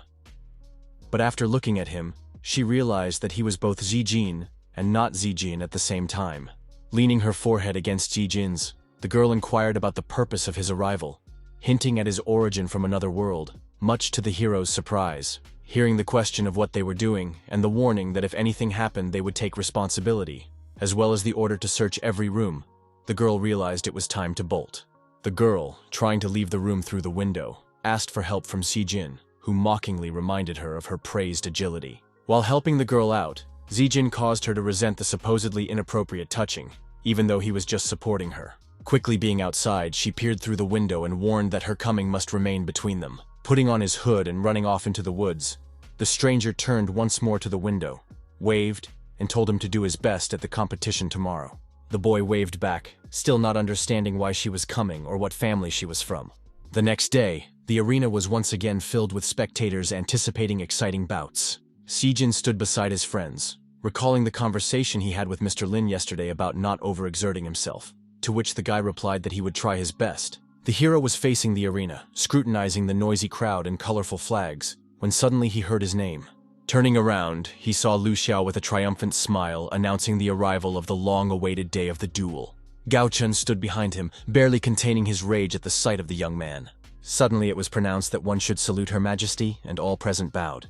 It was at this point that the lad reflected that he had never yet seen the ruler of this country, and he wondered what kind of man he was. Sijin looked up to see the ruler seated on the throne, surrounded by courtiers. The young man couldn't come to grips with the realization that it was the girl from last night. But what struck him even more was that she was looking right at him. Her Majesty put her finger to her lips, showing a gesture of silence that made a drop of sweat roll down the boy's face. He abruptly turned to Lin Bo standing beside him and inquired about the surname of the imperial family in their country. Ling Bo, shocked by Ziejin's ignorance, struggled to squeeze out that the ruling dynasty's surname was Helion, and warned against violating the strict court etiquette. Realizing the danger of his ignorance, Ziejin was relieved that he hadn't done anything reprehensible yesterday, and decided to ask Lin Yun about this world after the tournament. Lord Gao Yuan ordered the participants of the imperial tournament to step forward. Sijin and Lu Xiao solemnly entered the arena, taking positions opposite each other to the enthusiastic cries of the audience. Lin asked if it was true that the participants in the final battle were both disciples of Master Lin Lo. In her opinion, Lin Shenlu's strength should be taken seriously. After all, their family is a branch of the House of Gao, and its servant should also feel glory and honor. Gao said that Lin Shenlu had raised two young geniuses, and that was lucky for his country. Her Majesty warned him that regardless of the outcome of the battle, under no circumstances should he do anything about Lin Shenlu, and ordered him to forget the offenses. Gao bowed respectfully, expressing his understanding and willingness to obey the Empress's order. Standing face to face, Lu Xiao ironically noted Wang Gui's unexpected approval of Ziejin, and the latter responded by expressing incomprehension as to how his opponent had earned Chait Ming's trust and changed so much. Promising to reveal the truth only if Ziejin won, Lu Xiao threateningly began to bare his blade, preparing for a deadly fight. The Devil's Sword reminded the guy that he couldn't be distracted and needed full concentration. The opponents, swords drawn, exchanged determined glances, and the arena fell silent as they waited for the fierce duel to begin.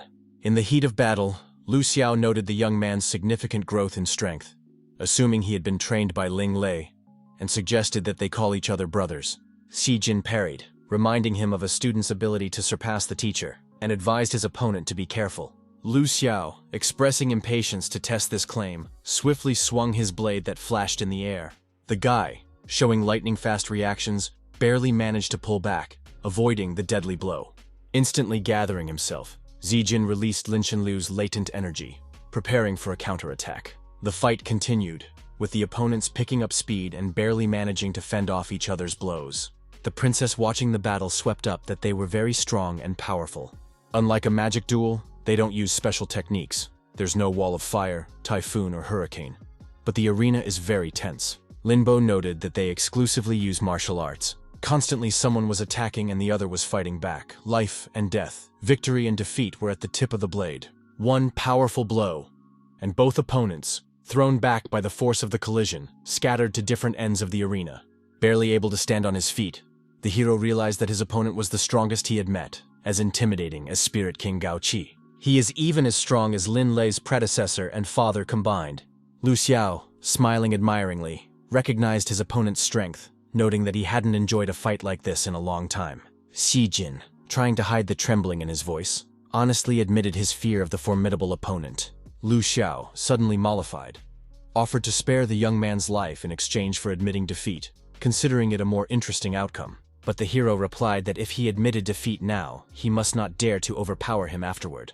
Lu Xiao, accepting the challenge, prepared to use his legendary cicada ghost sword technique. The sword tried to warn the wielder that the cicada's blade was as sharp as its wings, and not only cut iron like clay, but also had other special effects. Ziejin's opponent jumped high and began to execute a complex sequence of movements of his deadly technique. The young man barely managed to fend off the attack, but the sword warned that it was not yet complete, and bleeding wounds appeared on the hero. The fight continued with increasing intensity, as Lu Xiao fiercely attacked, and Ziejin tried to repel the blows with all his strength. Seeing more and more wounds on himself, he finally realized it was the effect of the vacuum. Due to the high-frequency vibration when the sword is swung, a vacuum is instantly released on its trajectory, forming a second invisible blade. Almost covered in blood, but continuing to fight, the young man realized the unusual nature of the attack. The cicada's vacuum blade acts after a blow from a regular sword. He realized that if he interrupted the attacks of the cicada blade, he wouldn't be able to stop subsequent attacks. Masters, unlike mages practicing martial arts, focus on using their physical and spiritual power. To defeat a strong opponent, a master must train relentlessly, building up his power. If you can't break through the enemy's defense, you need to improve your attack speed. The path of a martial arts adept is a continuous endeavor to increase the speed of movement. The speed of light is no limit. Their skill is endless development and torment of the flesh. The apprentice turned to the master sitting in front of him, asking if it was easier to slow down an enemy if you couldn't get faster. Guy asked for help in creating the Eye of Cicada's sword, not knowing the end result, but confident in the name. Lu Xiao fought against Zijin using that very same sparkling in the air, legendary Cicada Ghost Sword. Gao Yun, watching Lu Xiao's lightning-fast attacks, was confident in their irresistibility. Lin commented anxiously, urging the kid not to die so senselessly in this battle. The young man's friends, tensely watching the duel, shouted his name, warning of danger. Zijin, showing incredible agility, miraculously dodged the deadly blow, preserving the integrity of his spine. The opponent, intrigued by the evasion, decided to test the young man's next move by swinging his sword again. In response to the attack, Zijin swung his weapon, shouting out the name of the moon sword technique. Lu Xiao bounced back, realizing that the guy had broken through his defenses and needed to increase the distance. Only with a full turn of the sword can the cicada's attack be repelled. So by guessing the right moment, the blade will be able to destroy his weapon. Reflecting the blows, Mr. Lu assumed that Ling Xin had transmitted the strength of the moon to the young man. He swung his sword and used the technique with a wave that shattered the rock ahead and rushed towards the young man. Zijin, standing in a fighting stance, pondered the risk, while his sword encouraged him, promising to repel any attack. Inspired by the moon power transmitted by Lin Xin Liu, the guy was ready to rush into battle with renewed determination. In a swift dash, the young man jumped up, delivering a lightning-fast blow so fast that the spectators had no time to catch his movements. Lin, amazed by Lu Xiao's lack of reaction, assumed that the attack was incredibly swift and unexpected for the opponent. Her Majesty began to contemplate that they, watching from the side, might see the blows. But in front of the eyes of the guy's opponent, it's different. Using his body and sword, he stopped the attack, and with smooth foot movements, he demonstrated his skill in anticipating his opponent's footsteps. Lu Xiao knew that Zijin's inaction was deceptive, and after such a move, after accumulating all his strength, the young man swiftly rushed forward with light, imperceptible, smooth and clearly measured steps. The girl enthusiastically described the essence of the illusion, comparing it to the disappearance of the moon watching invisibly from the sky, ready to applaud the mastery of the deception. Seeing the young man slash through his opponent's sword, Her Majesty realized that Zijin was indeed a peerless swordmaster who possessed the Ling Lei technique. The first reaction of his friends was quite strange. No one could believe he had won. But after realizing that it didn't seem like it to them, they began to cheer for their friend who had defeated Lu Xiao. The defeated soldier started coughing, and through the pain, he muttered that the guy's sword was good, and only a person who had gone through many battles and training could master a technique of such strength. Zijin warned the defeated opponent not to move, keeping the blade dangerously close to his heart. As if speaking of this last request, the defeated man began to say that if he could, he too would like to stand like this for a while. But when he continued that once he came to his senses, his soul would already be completely consumed by the demon, his sword began to turn red.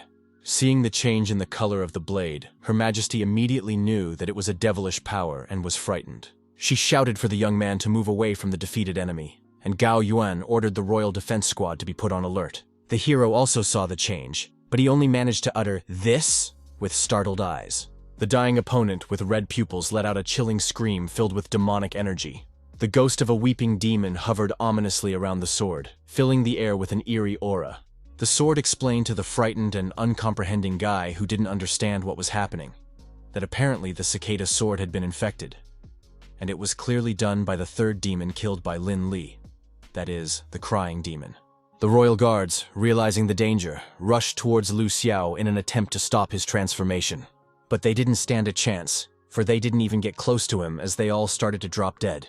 Lin Yun ordered everyone to leave urgently, and ordered the level 4 and above martial practitioners to ensure a safe exit. The princess clearly didn't want to listen to him and had already prepared her weapons, arrows to attack. Lin also shouted for them not to attack the demon, as they are not his opponents, trying to stop the friends standing next to him with that. But Zijin is still there, and it is now their duty to protect the common people, and the young man can only hope for himself. Lin Bo froze in confusion and fear. unable to believe what was happening before her eyes. Hellion asked about the curse placed by the dying demon on the cicada sword that caused Ling Lei's ailment. Her Majesty was advised to take shelter in a safe place while the Lord and guards dealt with Lu Xiao.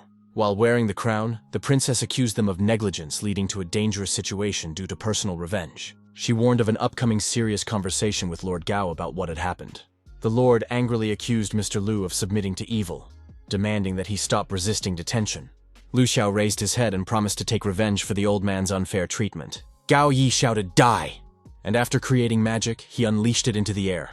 Xi Jin couldn't believe his eyes. After all, he was a level 9 warrior, and his strength was several times that of a level 7 warrior. But the demon-ridden student was not about to give up, and also unleashed a demon to help him carry out the plan. The demon simultaneously began to instill itself into all the dead warriors, raising them up. The demon-animated warriors with burning red eyes stood up, ready to do his bidding. Their sole purpose became the merciless destruction of all those they met in their path. But before that, the resurrected soldier's skin peeled off, revealing ghastly bony figures ready for battle. The royal guards, unaffected by the demon's influence, engaged in a fierce battle with the undead, ready to defend the city to the last drop of blood. Lu Xiao's bony servants, possessing inhuman strength and invulnerability, easily defeated the living warriors. The revitalized corpses inexorably pursued the cornered Gao Chen, who was begging for help and desperately trying to escape. The Lord, hearing his son's cries, did not hesitate a second to rush to his aid, risking his own life to save his heir. Swiftly reaching Chen, he stood between him and the zombie, forming a human shield and preparing for a desperate fight. Having won an uneasy victory over the dead, the exhausted father sternly ordered his son to leave the dangerous place immediately. Demonic Lu Xiao wryly remarked that the mighty Lord had only condescended to save a pitiful offspring, disregarding the deaths of the others, and contemptuously called their family insignificant. Suddenly, the demon heard a desperate scream demanding not to hurt someone's friends, breaking the eerie silence. To Lu Xiao's genuine surprise, what stood in front of him was not an opponent who had escaped, but a bravely returned opponent, ready to continue the fight. Lu Xiao said that apparently the young man was very moral since he wanted to protect his friends, but don't let him worry. He won't kill them since they had already reached a safe place. The guy asked the logical question as to why the demon was doing this, not realizing who was in front of him, a good human or a soulless demon. Lu Xiao philosophically replied that being good was his longtime dream, and being a demon was an inevitable fate that he had resigned himself to. He didn't know for sure if the ancient curse of the sword was making itself felt, or if powerful warriors from the past had influenced him in this way. But today he, exhausted, is no longer able to understand this mysterious situation in detail. The hero, trying to understand Lu Xiao's motives, cautiously asked if he knew about the curse when he decided to steal the sword. The demon replied that old man Ling Lei was too kind, and the cursed sword was better suited for him, giving vent to his dark thoughts. When asked by the young man about the propriety of killing so many people, Lu Xiao parried by suggesting that the hero be the last person he would kill. The hero confidently shouted his intention to stop Lu Xiao, preparing for the decisive battle to save the city. The demon mockingly offered a look at the young man's capabilities, using devastating magic that crushed the arena floor. The young man was distracted by the destruction for a moment, but he noticed Lu Xiao's swift attack just in time. Stopping dangerously close, the demon swung a bloody red blade, preparing to strike a deadly blow. The hero decided to use the final form of the Devil Moon Ice Stream, recalling the critical moment of the battle with Lin Li. Realizing the impossibility of repelling the blow, he strove to survive using all the skills he had acquired during his training. The young man concentrated on finding the one accurate strike that could hit his opponent. After all, one precise and skillfully calibrated strike is superior to 100 useless lunges. Luck smiled on the hero. Watching the approaching enemy, he suddenly noticed the demon's vulnerable spot, hidden from other eyes.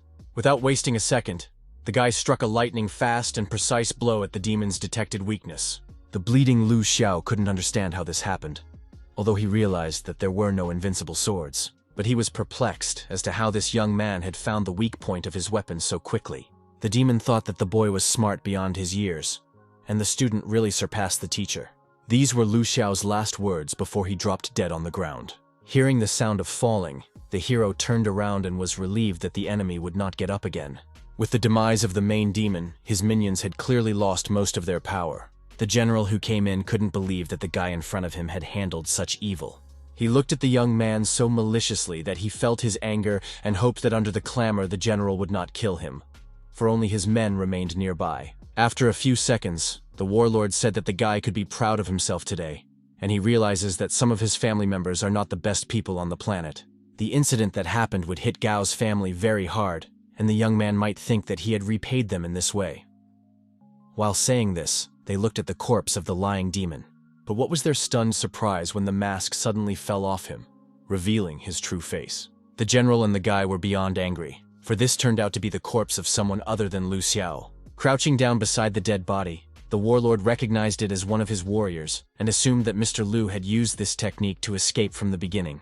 He continued to sit by the corpse and told Zijin to leave, for he had nothing more to do here. The young man bowed respectfully, and without wasting a second, began to carry out the order he had received. Leaving the place, the hero was confronted by Gao Chen, whose hostile gaze was accompanied by a sharp warning of the incompleteness of their confrontation. Zijin, holding back his irritation, reminded Gao Chen of the seriousness of the situation and advised him to support his father in the looming problems of the family. The arrogant young man started yelling how dare he talk to him like that, and ordered his subordinates to give the jerk a good lesson. However, Chen, not realizing the full extent of what was happening, tried in vain to command the warriors who ignored his orders. They all left, leaving a stunned and angry Gao Chen sitting alone on the floor, immersed in his gloomy thoughts. Lin Le, immersed in his thoughts, sat in the dojo courtyard, leisurely smoking a pipe and enjoying the peaceful view of nature. Sensing the unexpected guest, he told him not to hide, but to pass, for he had long since been seen. Lu Xiao hesitantly walked out from behind the pillar, and the mentor, noticing his confusion, asked about the defeat and advised him to find his own path rather than follow someone else's. The former disciple expressed admiration, noting how in just a few days of training, Lin Le was able to prepare a boy capable of overpowering him. The mentor, noticing the weakening influence of the sword, was perplexed as to why Lu Xiao persisted in his chosen path, willing to confront the entire world for his goal. He announced his intention to travel north to seek the patronage of evil spirits, anticipating their next encounter as enemies. "Foolish child," the mentor said bitterly, continuing to smoke and contemplate nature, now clouded by heavy thoughts. After a fierce and grueling fight, the young man was jubilant. The Lin Le family's perennial problems had finally been resolved. After the tournament was over, the city was immediately put under a special regime. The royal guards carefully searched for traces of Lu Xiao, but were unsuccessful. He had probably long gone into hiding. The Empress, recognizing the young man's brilliant victory, solemnly awarded Lin Le the honorary title of Grand Master of Fencing. After his impressive performance, Lin Le was actively approached by numerous disciples, although he did not seek such high-profile fame. Martial arts had regained its former popularity, and the hero sincerely hoped that Lin Bo was very happy about this unexpected fact. The Gao family had finally lost their prestigious right to guard the imperial court, due to their scandalous connection to Lu Xiao's criminal actions. Gao Cheng was incredibly lucky. Thanks to his father's influential connections, he was not imprisoned, but only placed under strict house arrest. The lad inwardly rejoiced at this just ending. So typical of the downfall of a negative character in fascinating book stories. A lot of things had happened recently, but unfortunately, Zijin was just bedridden, because after the competition, every tendon and muscle in his body hurt terribly, and he couldn't move. Lying in complete inactivity, he reflected anxiously on the many important exams he had missed, but hoped that there was no such thing as staying back for a second year in this world. Suddenly the window opened with a slight creak, and the intrigued hero looked with undisguised curiosity at the mysterious guest who had suddenly appeared. The young man was genuinely surprised to see the Empress herself once again at the dizzying height of the third floor of his humble room. She deftly and gracefully climbed inside, laughing infectiously and playfully calling herself the inimitable agile Helian Lin Lin. At his perplexed question about the reason for such an unexpected visit, the angry girl called him an egregious brute and jokingly began to kick him lightly. After calming down a bit, she sternly reminded her to carefully observe palace etiquette, knowing her true high-ranking personality. Writhing in acute pain after the playful blows and grueling competition, the embarrassed lad began to apologize sincerely to Her Majestic Highness. The girl crouched down beside him, about to say something, but the young man saw her underwear and sweated with embarrassment. Looking up with a confused look, he was surprised to learn that she had specifically come to congratulate him on his brilliant victory. having decided to visit in person after learning of his pitiful condition. Interestedly, the lad asked if she had sneaked in here again, for at the palace her guards would again raise the alarm, but despite the danger, she entered the subject's position and came. A disgruntled Helion said that if he talked to everyone like that, he would never get any girl's favor. The young man laughed, asking if it was that bad, and maybe she would give him some sort of title to make it easier to get girls. The Empress wryly mocked the naivety of the young man, saying that even with a high-profile title, he would remain a rustic in the eyes of the refined girls of the capital. She stood up, crossing her arms over her chest, and added that even if she gave him a high title, no worthy girl would look in his direction. Is the situation really that hopeless? Do I really have no chance at all? The frustrated young man asked, calming down after the humorous altercation. Laughing, the Empress sat down beside him again and told him not to be afraid, for if he was really not needed by anyone, she would gladly take him to her palace. Frowning, the embarrassed boy replied that he didn't want to get into the palace that way at all. Suddenly, a caring Lin Bo came silently to the door of his cozy room, knocked politely, and gently warned him of her imminent entrance. Frightened by the knocking, the Empress demanded shelter, but the young man, explaining the lack of suitable places, suggested that she leave by the same route, to which she objected, pointing out the dangerous height of the third floor. Lin Bo, radiant with joy, entered the room, and upon seeing Zijin sprawled out on the bed in the empty room, she said his name affectionately. "Lin Bo, is that you?" the young man asked with feigned surprise, secretly fearing the discovery of the hidden Empress. The girl apologized for the late visit, citing an abundance of things to do, and with an understanding nod, Zijin mentioned the rumors regarding the influx of students in their dojo. Confirming the employment, Lin Bo noted that the situation was gradually normalizing, and her father had already started training new followers. Suddenly remembering the errand, Ling Bo reported that Hua Yi had handed over the medicine for Jie Jin and began to retrieve it from her pocket. Explaining the purpose of the pain relief medication, she unfolded a note from Hua Yi with instructions for use, which included advice about light massage and a hint about taking a chance. Lin Bo's face was flushed with embarrassment, which did not escape the guy's gaze as he inquired about the cause of her confusion. After struggling a bit with her emotions, but still feeling awkward, Ling Bo hesitantly asked Zijin to take off her clothes. The Empress, still hidden under the cramped bed, was silently seething with rage at hearing all that was happening, for she had come first, and it was her underwear that the young man had seen. The young man jumped up fearfully on the bed, writhing in pain, and asked perplexed as to why he had to take off his clothes. Lin Bo, noticing his discomfort, gently explained the need to apply a healing ointment on his body.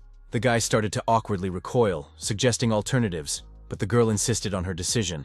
"It's my duty to you," Lin Bo said with slight embarrassment but firm determination in her voice. Zijin obediently began to undress, exposing a muscular body covered in scars from past battles. Touching his back, the girl felt the strength of the muscles, evidence of long and hard training.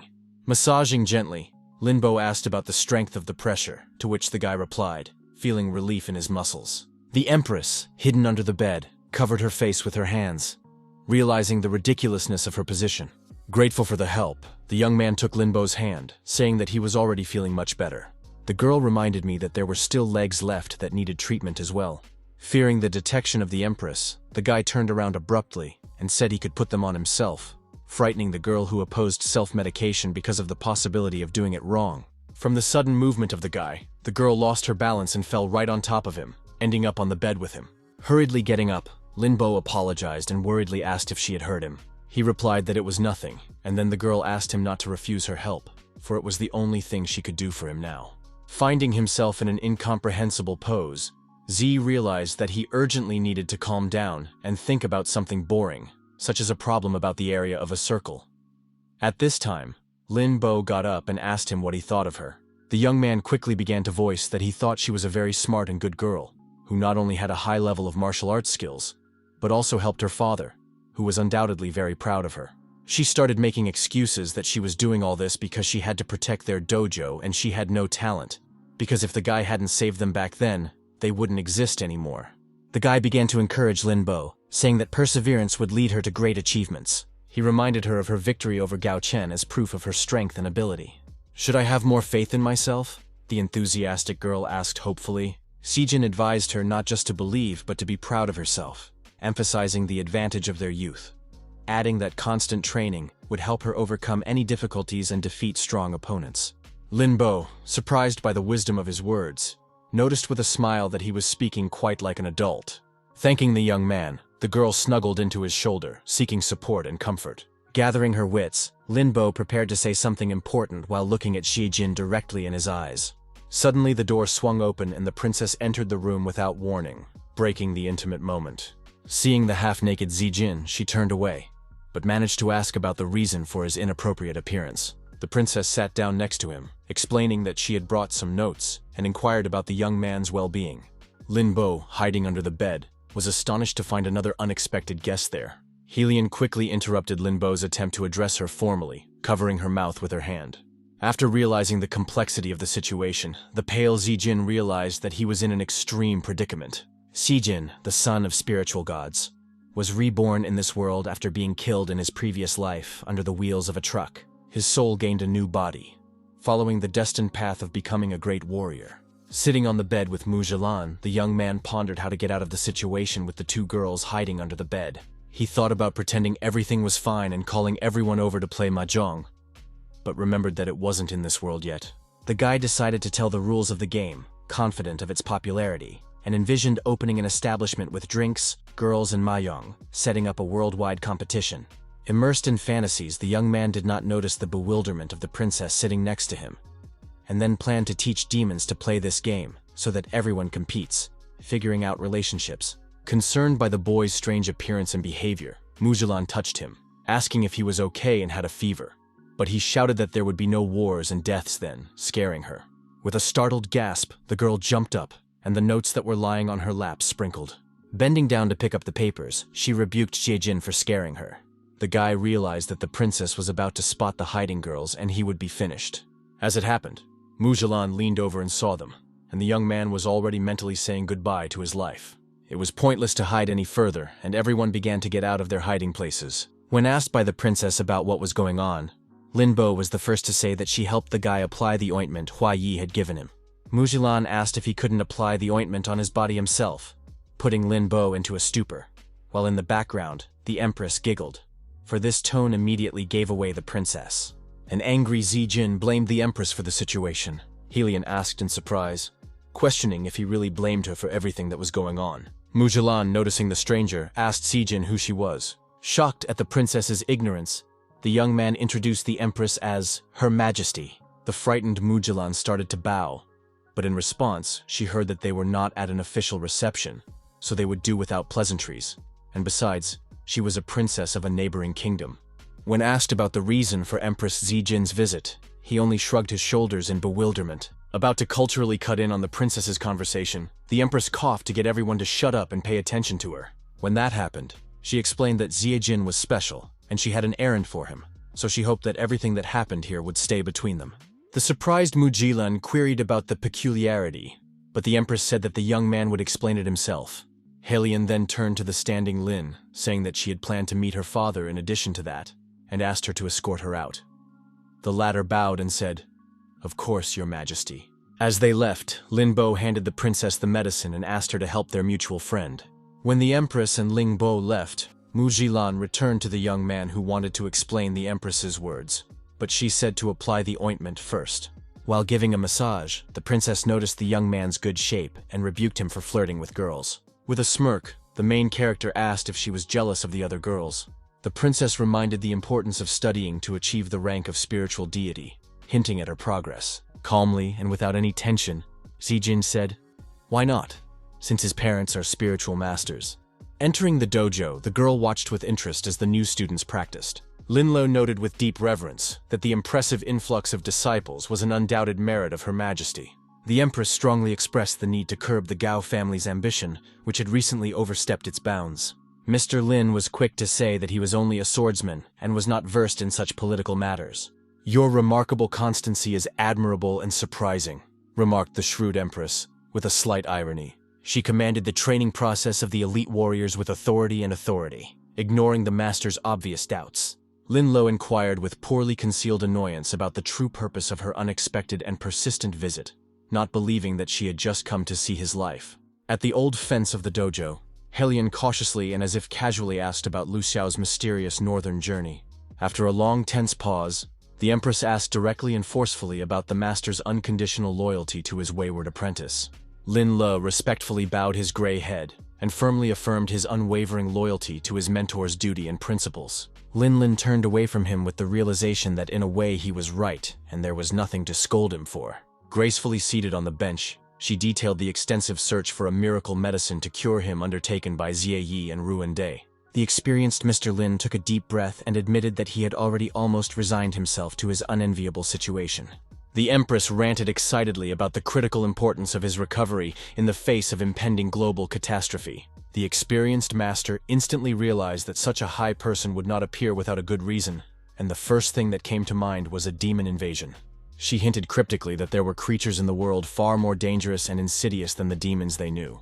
Perhaps the Empress was referring to the half-crazed Gao Chen, who at this moment was violently smashing everything around him in a fit of uncontrollable rage. A counselor standing nearby urged the enraged Gao to keep his composure and dignity in the face of his subjects. Gao Chen thunderously slammed his fist on the massive table and angrily exclaimed that his shameful expulsion from the school had irreparably tarnished the clan's honor. Suddenly, the mysterious girl who appeared on the doorstep said in an ingratiating manner that the wretched school was unworthy of educating such an outstanding student. Chen, still seething with anger and unwilling to communicate, abruptly turned around and rudely asked who she was and why she had shown up.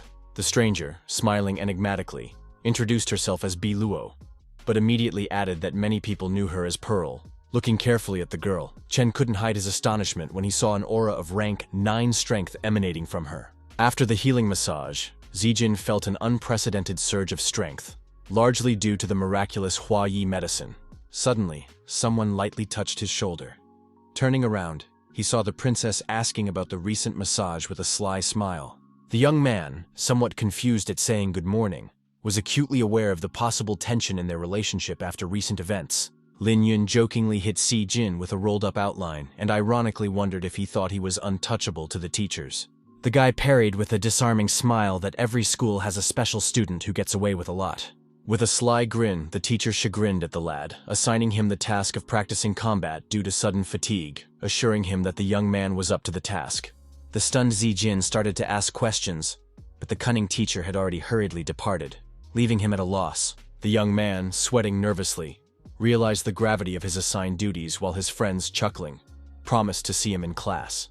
In class, the wily teacher introduced his replacement, Zijin, as a recently recovered but already ready for new challenges. He announced that anyone could challenge the newly minted teacher to a duel to hone his fighting skills, and went to rest. As he left, Teacher Gan turned to the students and added that everyone could use any weapon, even a stick, except for the new teacher. Excited pupils challenged the newly minted teacher to a duel. Shijin visibly tensed up, fearing the possibility of a massive attack from his classmates. The princess curiously asked Lin Yun about his intention to participate in a mass attack on his friend, but he resolutely refused, preferring a fair one-on-one duel. Lin Bo noted everyone's enthusiasm, and Hua Yi attributed it to the rare opportunity to fight a strong opponent. The intrigued Lin Yun was eagerly anticipating to see Xie Jin's full strength with the application of impressive spiritual techniques. The determined young man gathered his wits and accepted the challenge, preparing for a difficult battle against the excited and eager to win students. The enthusiastic students, summoning a variety of magic, approached their newfound teacher, cautiously and expectantly. Observers noted the seriousness of the rivals, but doubted their chances against an experienced friend with practice, not just theory. The first attacking student, without thinking long, used a rather powerful third-level technique called Fireball. But he didn't even have time to fully apply it before a faster and more agile opponent lightning grabbed his elbow. Due to the active magic in the guy's hand, when he twisted his elbow, the fireball rushed towards the frightened students, causing them to panic. It was definitely the right decision on their part, as a powerful flaming ball exploded very close to them. The teacher looked very seriously and sternly at the defeated opponent, and firmly said that he had completely lost in this fight. Letting go of him, the confident young man began to rapidly create magic for his unconditional victory in the battle. One of the students, who was watching all this closely, decided to take the chance and go on the offensive. She attacked with electric discharge, arrogantly assuming that the teacher would not have time to react. To her amazement, he easily deflected the attack and used the water flow technique, creating a solid cage of churning water from which she could not escape on her own. Si-jin continued to use a variety of first-level techniques, applying the dangerous and sharp ice discs, for example. While the teacher was distracted by the caught student, the other two used powerful third-level techniques, but the young man prudently used ice discs, repelling the stealthy attack. Sensing the impending insidious attack in time, he deftly tossed them high up and was able to blind the brazen attackers for a while. When the stunned students finally opened their eyes again, there was no one in front of them. They couldn't understand where their rival had gone so suddenly and without a trace. They didn't have to look for him for long, though, because one frightened student shouted loudly that he was already standing behind them. Before they could react to the warning, the students found their opponent behind them, who grabbed them by the shoulders and grinningly announced their utter defeat. The astonished disciples were amazed by Si-jin's unrivaled skill and did not hide it, and his astute friends noted his brilliant tactical approach to combat. Lin Yun speculated that the experienced teacher probably expected the talented young man to take a completely different approach to battle. Satisfied with his convincing victory, Si-jin suddenly noticed the strange, puzzled expressions on the other disciples' faces.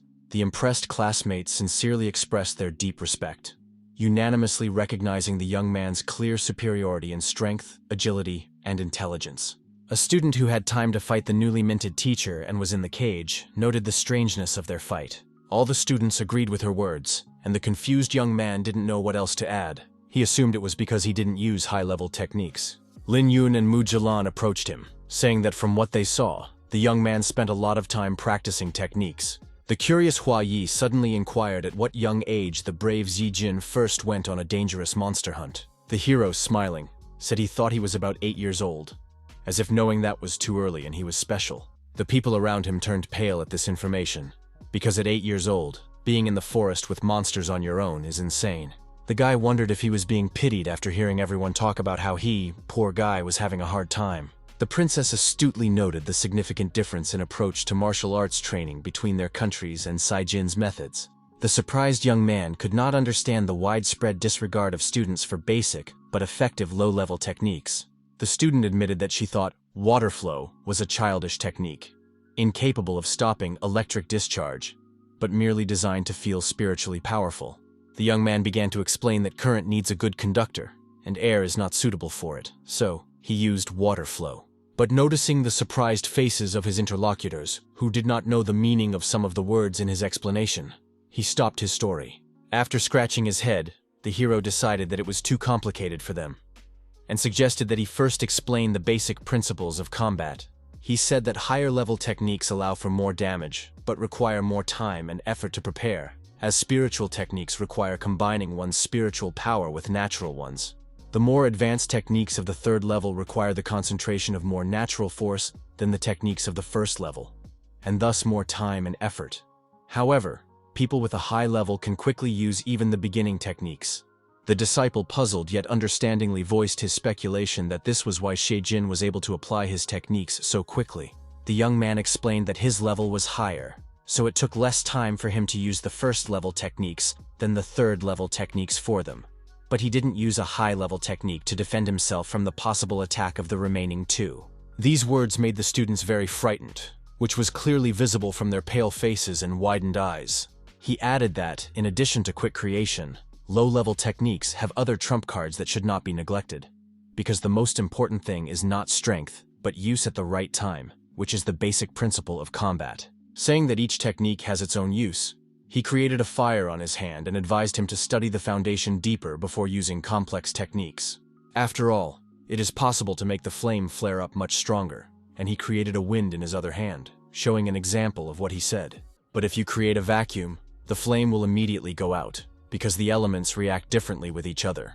Inspired by their new knowledge, the energetic students immediately began practicing the techniques they had just learned with enthusiasm. The newly minted teacher watched with delight, happy that he was able to teach his classmates something new. Teacher Gan praised the boy and said that he should become a teacher, promising to talk to the principal, causing the young man to turn pale and fearfully asked if the mentor was mocking him. While they were talking, they didn't notice that everyone had already dispersed, and the teacher said that now was the time. But the boy didn't understand the time for what. Lin Yun, who approached, decided to explain everything concisely and very clearly, suggesting, "Let's fight." The protagonist looked at his friend incredulously, as if doubting the adequacy of his words, and asked if he was joking. His comrade replied with unwavering determination in his gaze that he was absolutely serious and would not miss such a unique opportunity to compete. Lin Yun warned that unlike the other students, he had been honing his skills since childhood, so don't expect to defeat him easily. The resourceful Zijin asked Gao with a pointed tone for permission to use his favorite sword in the upcoming battle. The teacher yawned and firmly rejected the young man's request, genuinely wanting to see his new, unknown techniques. The enemy said that the hero must surely know of his strength, the element of ice, and created sharp ice cones. The princess asked with lively interest about the intricacies and peculiarities of the element of ice. She watched the battle closely, trying to unravel Zijin's mysterious element. The opponent shouted, "Take that!" and aimed 3 newly created sharp ice flows at the hero. The young man pondered as he created ice discs, thinking that the cone-shaped ice of the enemy increased the damage and speed of the technique by easily overcoming air resistance. Zijin pointed out that it was only worth it to slightly affect the opponent's ice, and he would immediately change trajectory. Lin Yun noted the unusual use of ice instead of fire to repel the attack. He was impressed by how easily Zijin was able to find the weakness of his technique. The enemy, shrouded in a shimmering aura, warned that fighting him would require serious mental effort. The young man looked at him in surprise, not understanding what he was going to do, but he decided not to miss the opportunity to attack because he couldn't defend himself all the time. Lin Yun admitted with a sly grin and undisguised pride that he had borrowed an interesting technique from Zijin. "What the?" the protagonist asked in surprise when suddenly a swift ice bullet flew towards him. With a powerful blow, she threw one of the fighting men backwards, causing those watching the fight to stare in amazement. Lin Yun held another bullet in his hand and looked at it admiringly, saying that it was just as Zijin said, fast, easy, and efficient, and suggested that he name the technique.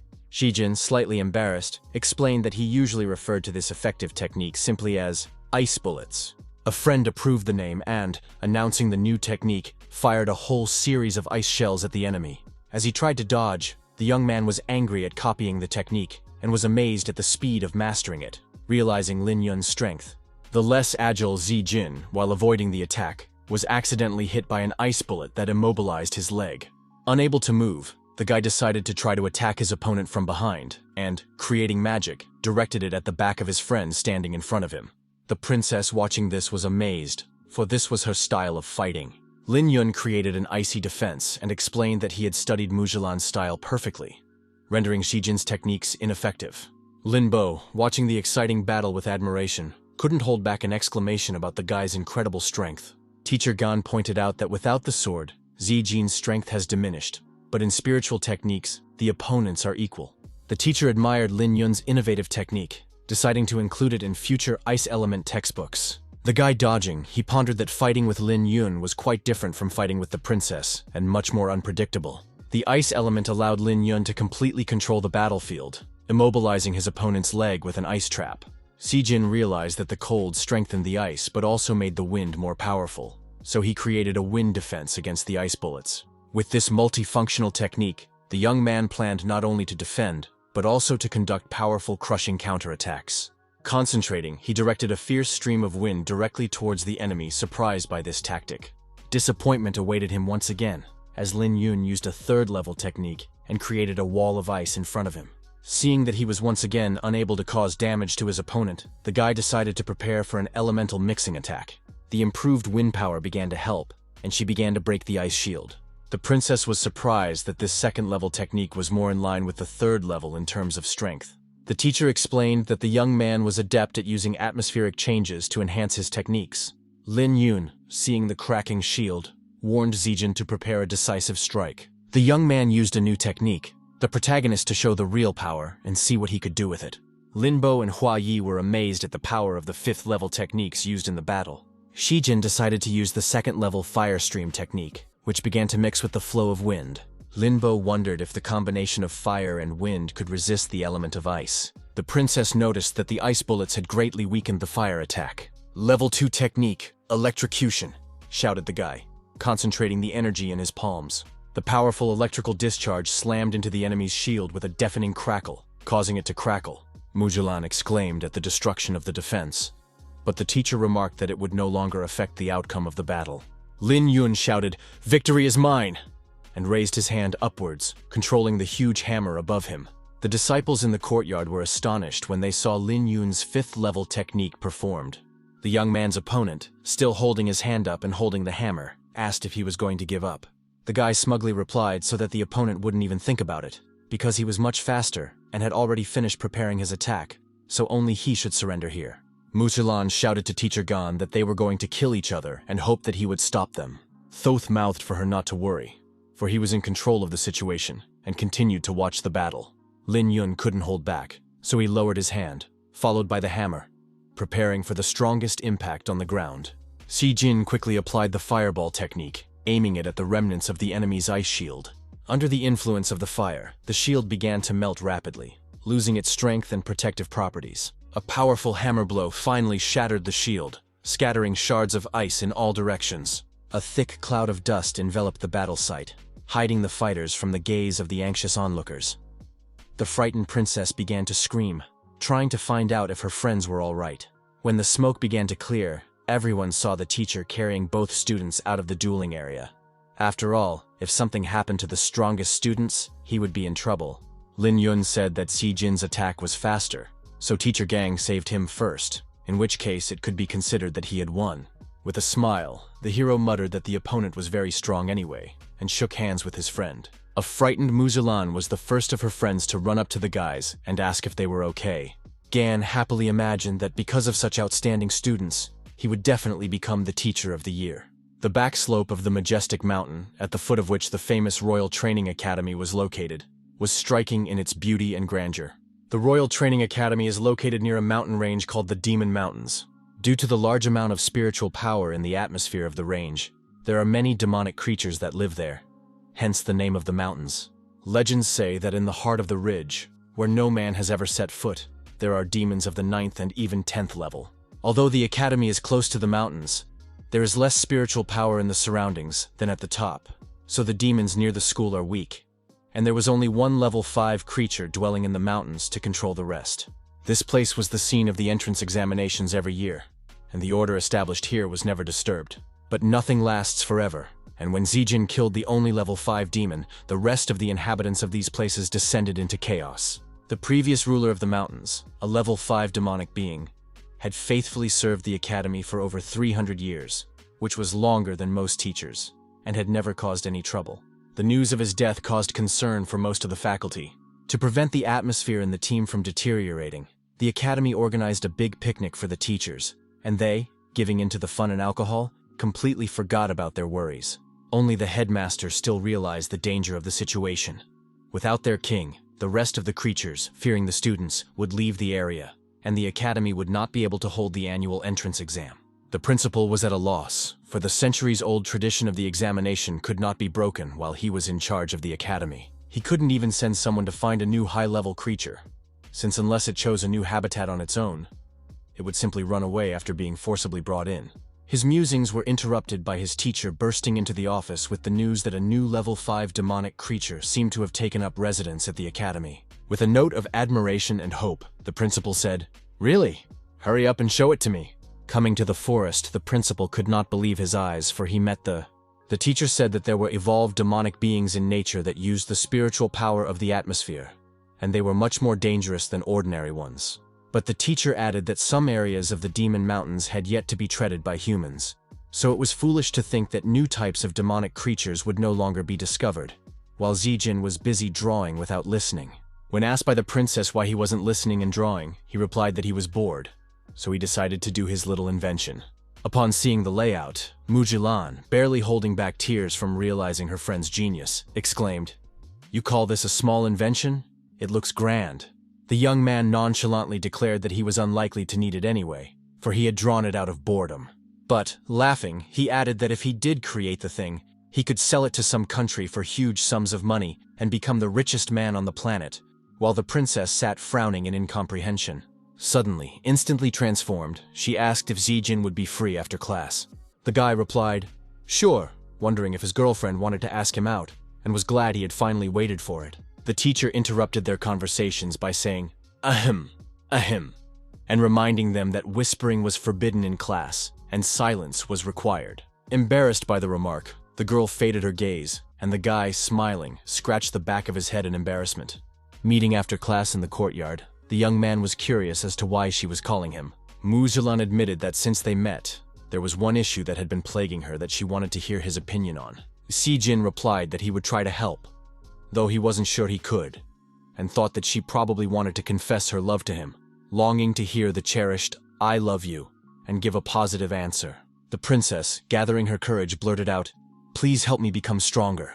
The surprised boy asked if that was it, and the girl continued, reminding him that he knew of her innate wind elemental's weakness in dealing damage, but she had been studying it since childhood. With a change in his face, Zijin tried to understand why the girl was obsessed with battles, and asked if she knew how to develop her strength since wind battle tactics were not as varied.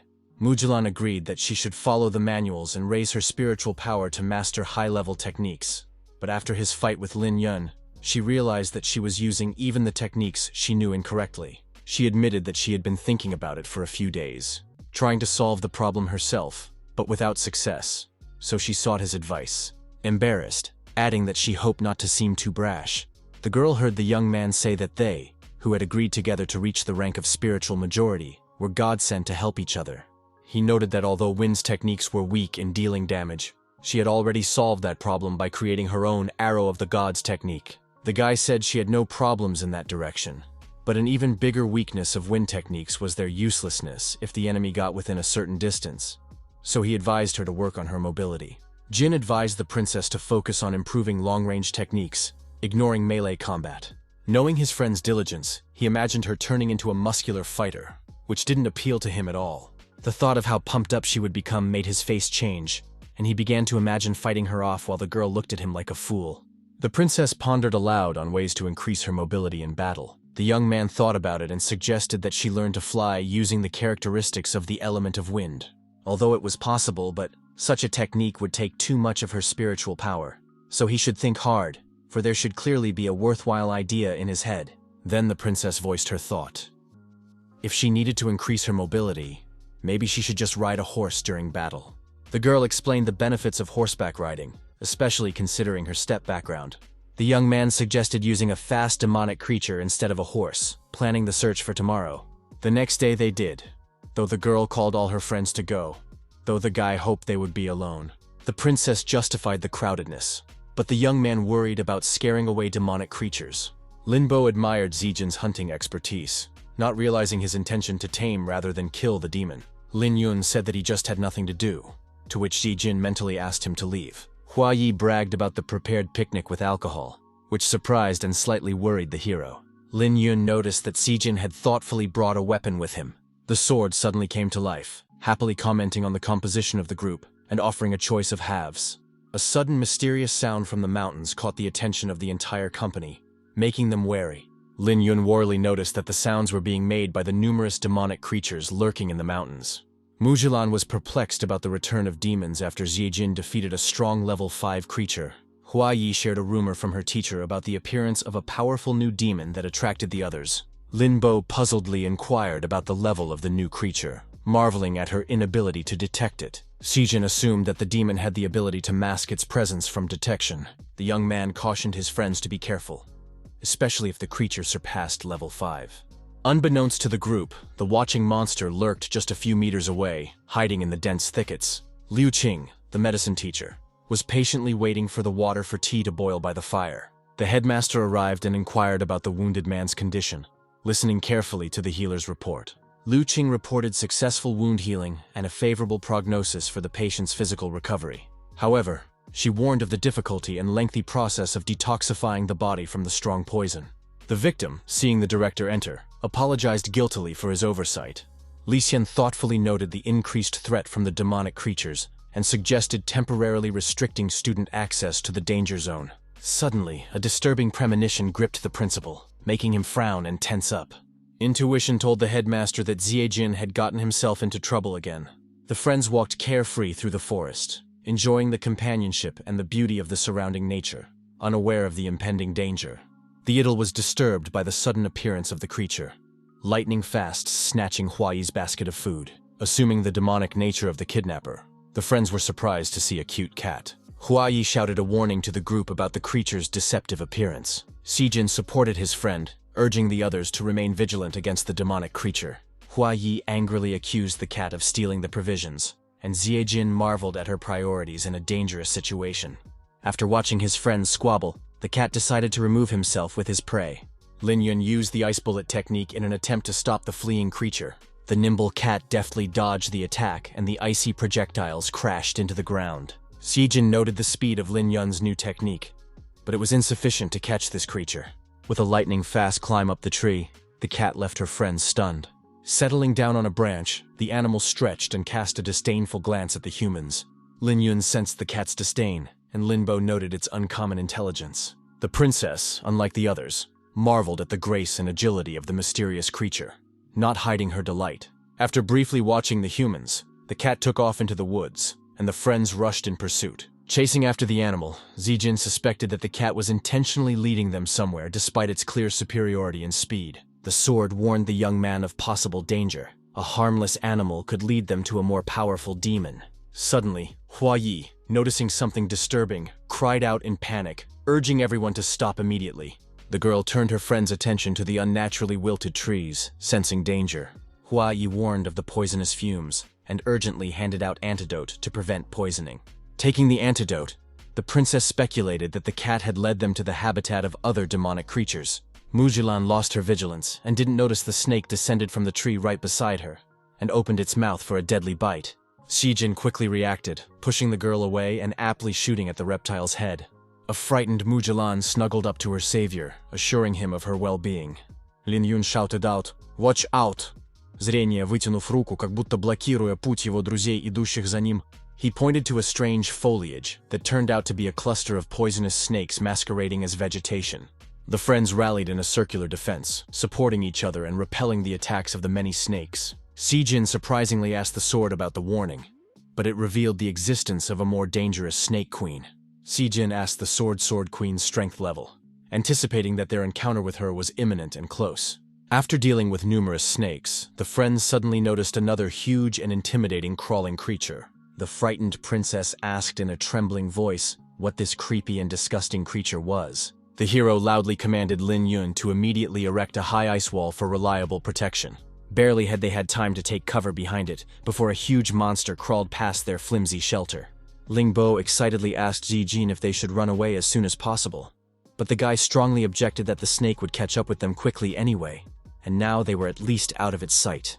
Lin Yun anxiously came to the disappointing conclusion that sooner or later, they would still inevitably have to fight the terrifying creature. The hero asked Lin Bo, without attracting attention, to hit the snake's scales hard with his sword to test its density and strength. The girl drew her weapon and used a powerful melee technique, but the result was quite pitiful and disappointing. Even after the powerful attack, not a single scratch was left on the snake's scales, which amazed the entire team. If the scales are so strong, even Ziejin's special grenades would be useless. Fighting a snake in the open is a very bad idea. The young man tensely wondered where the snake's only weak spot might be. The eyes, the tail, or perhaps the mouth. Sword suggested using a fast cat to distract the snake, suggesting a long-standing feud between the animals. Ziejin cautiously peeked out from behind the ice barrier in a vain search for the lurking cat. He was lucky enough to catch a glimpse of a familiar white hair sticking out from behind a log. It was the same furry animal. Ziejin, smiling, began to beckon the cat with a gentle voice, hoping to gain its trust for the next step. Everyone was genuinely happy, except for the perpetually disgruntled Hua Yi, who rudely called the cat a brazen thief. The hero seriously asked the cat if she really wanted to get rid of the snake once and for all, and if she would help them in this difficult endeavor. The clever animal closed its eyes understandingly, as if silently agreeing, and the touched princess involuntarily reveled.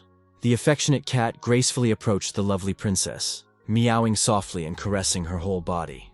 Noticing the cat's obvious sympathy for the lovely Mujilan, the sword advised the guy to ask the girl to concentrate the powerful natural force of wind around the animal. The young man politely approached the princess with this unusual request, and she readily agreed. The focused girl began to create a mysterious and palpably powerful energy around the cat, looking fearlessly at her. Suddenly, the miniature fluffy kitty transformed into a truly intimidating huge giant cat, causing everyone's amazement. The astonished Lin Yun rounded his eyes and opened his mouth, while the admiring princess exclaimed joyfully that the cat had completely absorbed the natural power of the wind.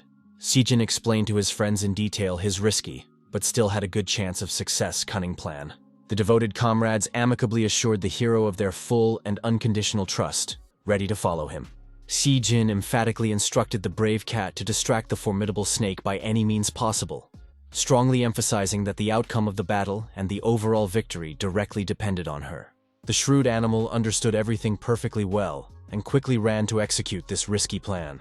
The nimble cat taunted the ferocious reptile, skillfully dodging swift attacks and causing the snake to constantly miss. Carefully watching this breathtaking spectacle, Zijin told Lin Bo to prepare to strike the first apt and crushing blow precisely at the snake's vulnerable eyes. The determined girl, lightning fast, drew her sharp sword and swung rapidly. The enraged snake again failed miserably, unable to catch the fidgety cat. The hero gestured to stop the belligerent Lin Bo, telling her to delay her attack for a bit, and strictly ordered Hua Yi to greatly strengthen her combat power. Unlike melee warriors and those using natural techniques, Hua Yi is able to skillfully transform his spiritual power to repeatedly enhance others. The young man saw that the cat had cleverly lured the snake right to their ice shelter and immediately gave Lin Bo a tentative signal to attack. The girl hit the snake's left eye, and the pain-crazed creature swiftly flew upwards, dragging Lin Bo with it. Noticing the blind spot of the blinded snake, Zijin ordered everyone to strictly stick to the left side of the reptile. Lin Bo, balancing on the hilt of the sword embedded in the snake's eye, tried to hold onto its tough scales. While the girl was distracting the snake, Mujilan and Zijin saddled the cat and prepared to execute the second part of the plan. Deftly skipping along the massive knobby torso of the distraught reptile, the fearless princess threw a mighty piercing arrow of the gods. From the unbearable pain, the snake opened its toothy mouth wide, trying to devour the annoying people. But now, it was the guy's turn. He used a level 4 crushing technique, a huge ice block that crushed the hideous snakehead to the ground. With all his might, Zijin shouted to Lin Yun that it was now his stellar exit. "Just in time!" the young man exclaimed, activating the huge hammer technique with a wave of his hand. Lowering his hand, he aimed the hammer at the block of stone protruding from the snake's head, delivering a powerful blow. Lin Bo, who was watching the battle from a tall tree, shouted frustratedly that there was no way they could penetrate the super-strong scales. Despite the snake's increasing hissing, the lad urged his friends to trust him, assuring them of the plan's success. Mujilan, gathering all her strength, conjured the god's arrow that pierced through and used the spiral shot technique, aiming it straight at the reptile's open mouth. Patiently waiting for the right moment when the snake's mouth would open again, the determined hero grabbed the grenade, pulled the pin, and took aim. His unerringly accurate throw, and the snake's massive body began to explode in various places, tearing the flesh into bloody shreds. The deafening explosion caused a thick, acrid smoke to cover everything. Ziejin and the cat princess hurriedly stepped back, tensely watching the scene. When the choking smoke finally cleared, they were relieved to see the horribly mutilated body of the defeated reptile prostrate on the ground. They scrutinized the snake's motionless body, wary of the slightest movement and preparing for a possible attack. Convinced of their victory over the reptile, the friends enthusiastically raised their hands, loudly celebrating their success. The grateful Hua Yi praised the heroic Shi Jin with feeling, sincerely saying that without him, there was no way they would have been able to deal with such a powerful demon. Lin Yun and Zijin jokingly remarked that they would rather go to a boring class next time instead of dangerous adventures, making Mujilan standing next to them laugh heartily. Satisfied with their success, the hero rather stated that they had fully achieved their goal, watching the princess affectionately and tenderly stroking the huge, cute cat. Mujilan hopefully asked the cat if it would be her loyal battle partner, and the intelligent animal happily meowed in agreement. Li Sheng was leisurely drinking fragrant tea in his luxurious office, having already forgotten about his recent anxious premonition about Xie Jing. His blissful peace was suddenly disturbed by a frightened teacher running in, who confusedly announced the terrible news that a powerful level 5 demon near the school had been mercilessly killed by Zijin's grenades. At this news, the stunned headmaster dropped the cup with a trembling hand, shattering it. Was the restless Zijin deliberately doing this to spite him? Zijin sat cross-legged on the bed, carefully holding the legendary Oblivion sword in his lap. The young man, prepared to be transported to another world, fearlessly said to the sword, "Shall we go?" Through fascinating conversations with the weapon, the guy learned quite a bit about its amazing capabilities, and mastered the art of transferring to other locations for productive training. This time in the woods. The Sword of Oblivion memorizes all opponents and their techniques, recreating them in the young man's subconscious for realistic training. The first monsters that stood in the way of the brave hero were ferocious demons in the bodies of mighty beasts, against which Zijin used his crowning technique, Devil Moon Ice Stream. Also, resourceful young man did not forget about his secret and extremely effective weapon, powerfully exploding deadly grenades. Then it was the turn to demonstrate the capabilities of the valiant hero's newly improved pistol. Zijin diligently and aimingly fired it at the attacking ferocious demons, not giving them even a chance to escape. But soon realizing that the new gun does not take these creatures, the resourceful guy decided to bring a whole new technique to this world. Without giving up hope on his trusty weapon, Zijin used the crushing multiple shot technique, ready to fight to the last man. Having defeated the terrible animals, the smug young man thought, "How incredibly cool I am. I'm getting high on myself." The legendary Lu Xiao emerged from the mysterious forest and offered the young man to fight without guns to test his true skills. Zijin asked in amazement, how is it that Lu Xiao can talk after all? They are in the young man's subconscious. The Sword of Oblivion explained that he himself controlled this body, and it would be much harder to defeat him than all the other creatures in this mental world. Zijin exclaimed in admiration that the sword could do such a thing, and then playfully asked if the weapon could turn into some beautiful girl. Sword resented the idea of the young man sleeping with him, even in the guise of a girl.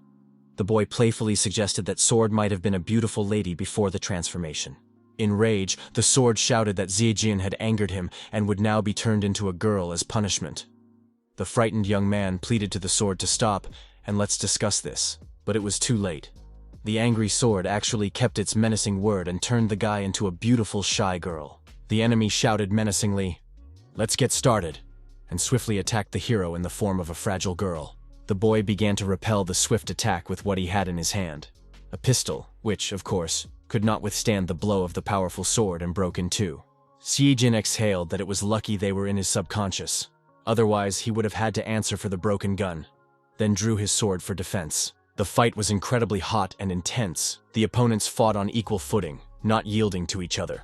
But suddenly, creating a slight pause in the battle, they crossed swords, and the guy realized this was his chance. Lightning fastly grabbing his pistol, Zijin shot straight at the hated opponent's head. The bullet didn't do much damage to the enemy, only knocking him back. But he immediately jumped to his feet and began swinging his sword furiously. Such a daring act infuriated the enemy, and he summoned a whole army of loyal guards to help him. Fearless warriors rushed into battle to defend their formidable lord, ready to fight to the last man. Zijin wouldn't be himself if he hadn't saved some grenades for such an occasion, which he promptly took out and threw into the thick of the enemy troops. There was a deafening explosion. Everything was covered with thick smoke, and the young man, taking advantage of the zero visibility of the enemy, decided to stealthily approach him for a decisive blow. Getting very close to the enemy, Zijin began to summon a mighty fire technique that could incinerate everything in its path. With one crushing blow, he shattered the ice mirror with the reflection of his angry opponent, who watched helplessly at his defeat. Still standing in front of the young man in the guise of a girl, the enemy watched in bewilderment as he concentrated on twirling something fiery in his hand. Meanwhile, Zijin was creating a huge flaming ball technique, promising the enemy imminent doom. Pointing the sizzling orb directly at the enemy, the hero sent it into a swift flight. Stopping only after crashing into a tree, the exhausted opponent said that if Zijin didn't limit himself to close combat techniques, he could easily defeat Lu Xiao himself. The young man replied that instead of praise, he would rather have his real body back soon. Lu Xiao objected that the fight wasn't over yet, as he was still alive, and suggested that Zijin kill him. Zijin perplexedly asked why they would do this. After all, they were only in his subconscious, and the defeated enemy no longer had any strength left to resist. The young man had never killed anyone before, but his mentor argued that a hero had to go through this to gain true power, and it was better to do it here for the first time to be ready for something like this in the real world. Zijin resolutely replied that he would only kill if absolutely necessary, and for now he did not wish to become a ruthless killer. Sword began to say that the young man was too naive and would one day regret his decision, for it could lead to terrible consequences. Without listening to it, Zijin interrupted the Sword, saying that he had enough advice for today and let his mentor keep it to himself. After all, he was dead tired and hoped for the training to end soon. But it was not to be. The Sword said that the training for today was not yet over, and the difficulty needed to be increased a bit. Suddenly, the Academy Director, Swordsmith Lin Le, and Lord Gao Yuan himself appeared in front of the young man. The terrified hero shrieked, begging for help, and dropped his sword from his lap in terror. The outraged Zijin accused the Sword of sadism for such a prank, and tried to break his mentor's knee. The sword rebuked the young man for being ungrateful and for missing his chance to fight the 10th level warriors. Zijin asked how the sword had recreated in his subconscious the headmaster and General Gao Yuan, whom he had not fought. The sword warned against underestimating his experience, and admitted that the information from the disciple's memory was enough to fully recreate the opponents. Guy asked about the criteria for dividing warriors into tiers, because the more battles, the harder it is to define them. Sword told him that before warriors were simply divided into strong and weak, and levels were introduced later as a standard for ease of training, citing spiritual techniques from a mixture of spiritual and natural power as an example. The mentor explained, "The power of a spiritual technique depends on the amount of spiritual and natural energies transformed for it, increased by persistent training. In other words, the more powerful a warrior is, the more power he can put into a technique, and this is called vertical growth. At the same time, if two warriors of different levels try to create the same technique, the higher-leveled one will manage faster. This is horizontal development." Zijin impatiently stated that he knew all of this himself, and asked the sword to better explain why there was a need to divide warriors into levels at all. The mentor noted that a warrior's progress will slow down if he continues to practice the techniques of level 3 after reaching level 4, so it is necessary to follow the golden mean. A level 4 warrior attempting to learn a level 6 technique will encounter insurmountable resistance comparable to an untrained person attempting to lift 250 pounds, which could cost them their life. The first deity, given the spiritual and natural powers of the techniques, divided them into levels for the safety and effectiveness of the warrior's training. This is the main point of such gradation. The mentor confirmed that even mighty warriors a level below the deities risked death at the hands of a mere brigand, so the hero should be on guard regardless of his strength and skills. Shrewd Sword imaginatively compared their dangerous world to thrilling movies, emphasizing the reality of the threat to the characters. A tired-looking Zijin cut his mentor short, making it clear that he had understood everything, and asked him to stop the lecture, hoping that the sword would finally fall silent. Suddenly, the young man clarified if he had understood correctly that everyone but the deities had to be careful, and wondered who they even were. The sword replied cryptically, if he knew who they were, he wouldn't be a mere blade, and wouldn't put up with Zijin's antics. This is the main secret of the universe. Yawning, the boy offered to finish, complaining of hunger and wishing he could find a princess to get some food. As he approached Mujalan's room, the young man rubbed his eyes in amazement, unable to believe what he saw.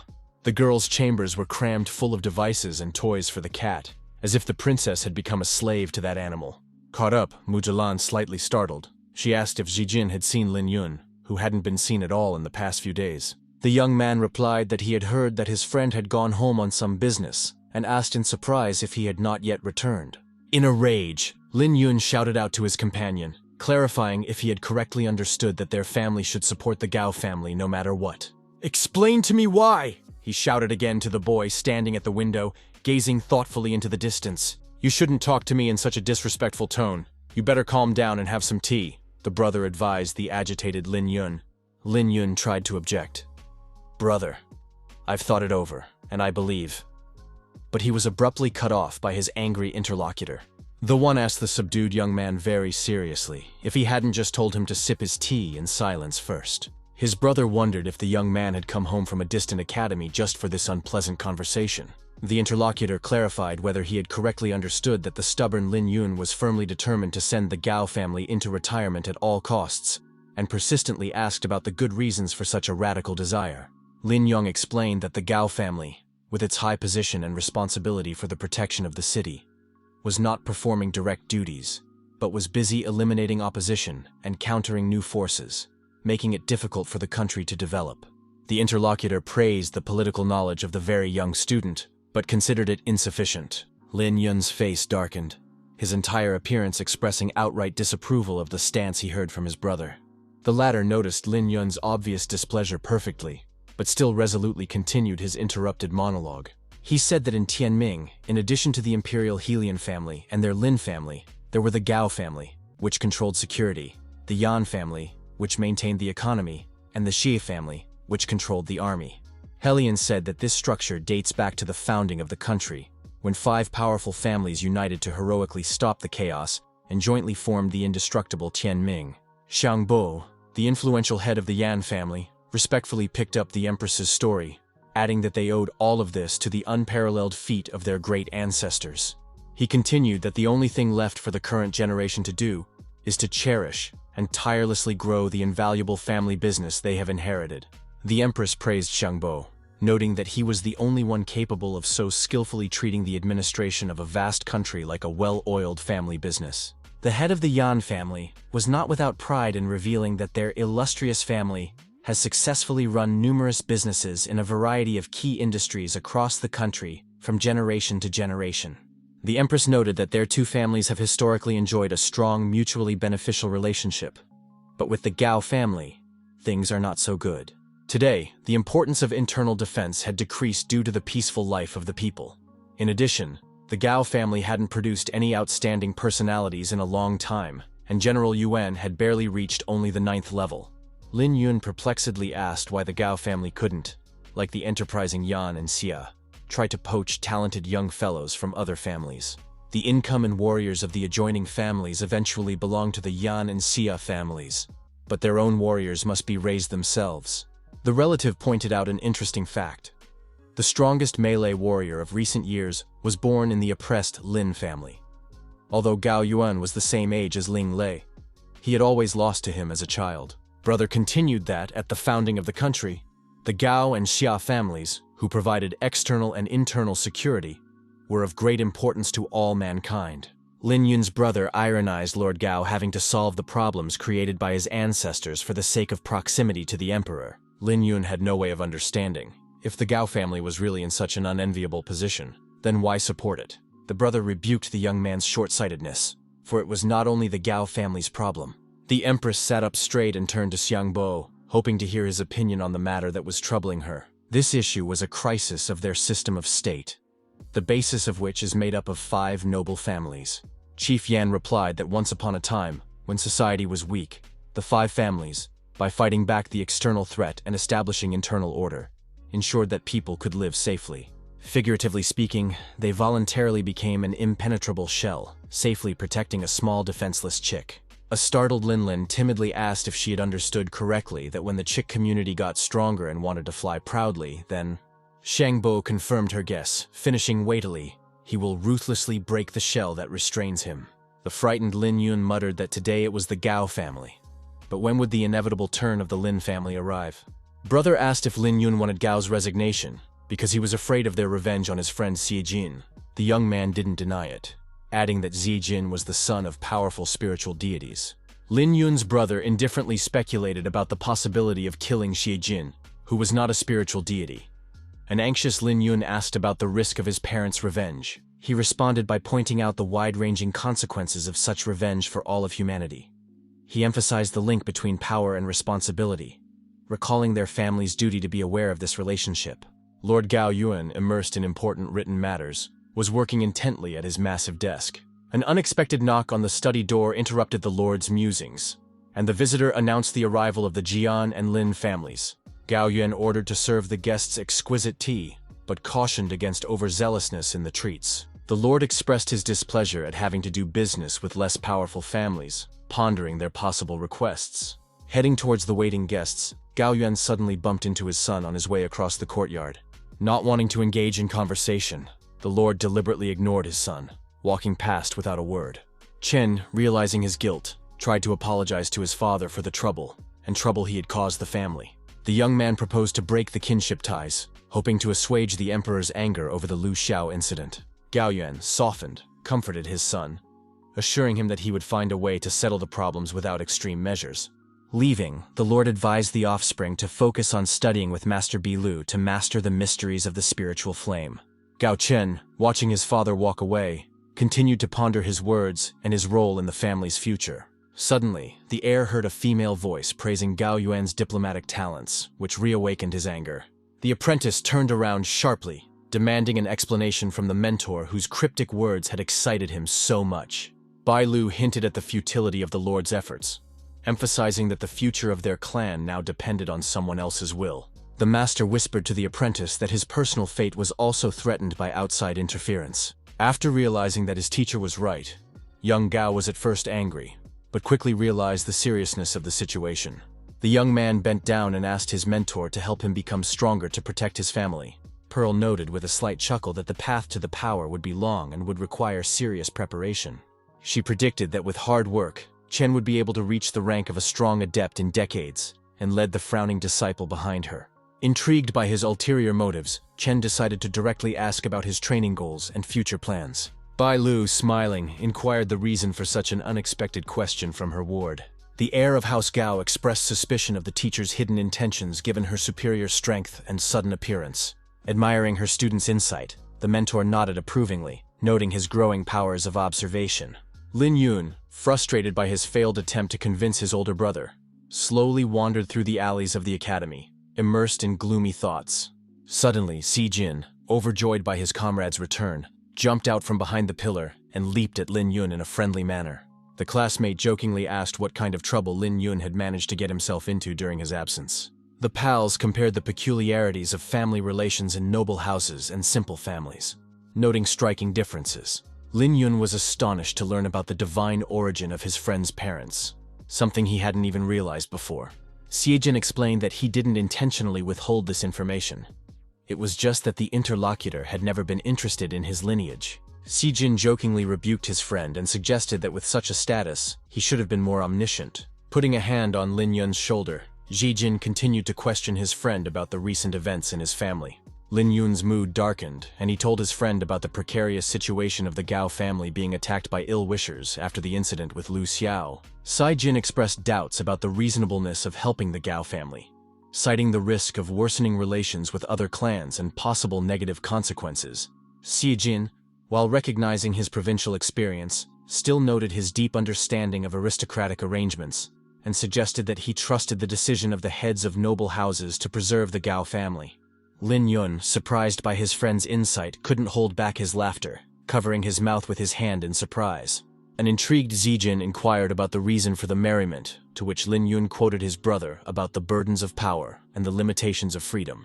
Inspired by his friend's reaction, Lin Yun resolutely declared his intention to hold the Gao family accountable for their reckless actions. Si Jin, inspired by the idea, expressed his willingness to support his friend. With a symbolic gesture, the friends clenched their fists, ready to face the challenges of high society together. Si Jin, frustrated at his powerlessness in the intrigues of the higher nobility, wobbled in his chair, realizing the impossibility of helping a friend without money and influence. The young man, gripped by despair, contemplated using his parents' names to deceive the undecided nobles, hoping to gain an advantage. The Empress, who unexpectedly appeared on the windowsill, advised him to abandon the idea, recalling the wide popularity of his pedigree. Si Jin, surprised by the sudden visit, inquired about the reason for her presence and how she managed to go unnoticed. Helian jumped into the room and explained that no one would dare spy on her, for fear of rebellion. Taking a seat on the bed, the girl warned that she had not come for small talk, but on important business concerning the young man. Si Jin, slightly amused, inquired about the purpose of her visit and what she wanted from him. The Empress asked a direct question about the young man's plans for the Gao family, adopting a casual pose. This unexpected question puzzled Zijin, who couldn't understand the true intentions of his high-ranking guest. She explained that the nobles, led by the Li family, intend to preserve the Gao clan, emphasizing the need for a significant force to oppose the decision. Zijin inquired about the possibility of using his true identity, noting the difficulties arising from hiding it.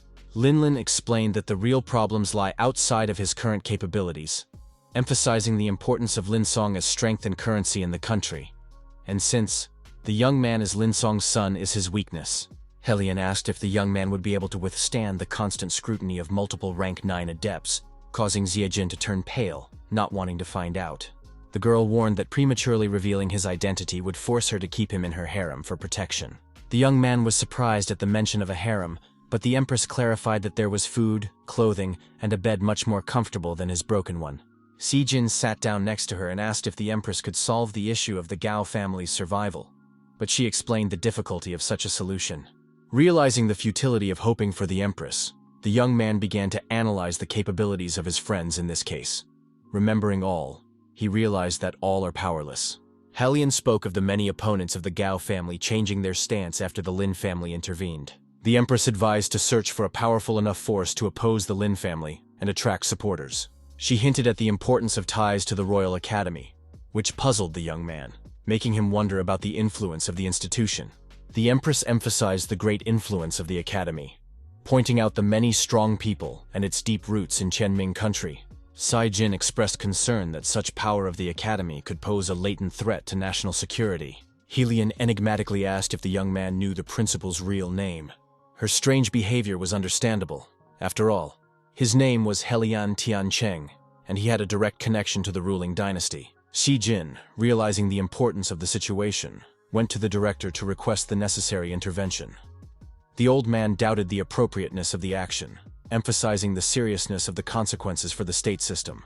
The young man explained that the fall of the Gao family could lead to the elimination of the other 4 noble families. The director had no way of understanding why Xi Jin was willing to risk national stability for the sake of friendship. The young man noted the inevitability of historical change and the failure of the current noble system. He pointed out the selfish interests of the Gao family and their abandonment of their original duties to the state. Xi Jin warned of the decline of the Qianming kingdom and the rise of popular desire for freedom while maintaining the current situation. He emphasized the need for initiative in solving the problem rather than just covering it up. The young man assumed that Empress Linlin had realized the situation before she started looking for an opportunity to change. Xi Jin confidently told the director that all the participants understood the seriousness of their actions. Helian Tiancheng expressed his willingness to support the initiative, but emphasized the need for the consent of the academy's teachers and students.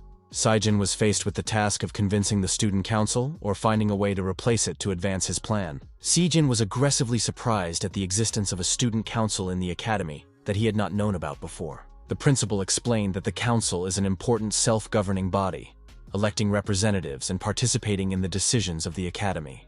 Guy realized he could convince the current student council, but was perplexed as to why the principal would hint at the need to replace them. With a mysterious smile, the principal asked if Xi Jin was willing to be the key figure in the upcoming confrontation. One student council member marveled at the personal visit of such an important guest, calling it a hassle. Such a stunned reaction was to Lin Yun's older brother, who no one expected to see in the academy.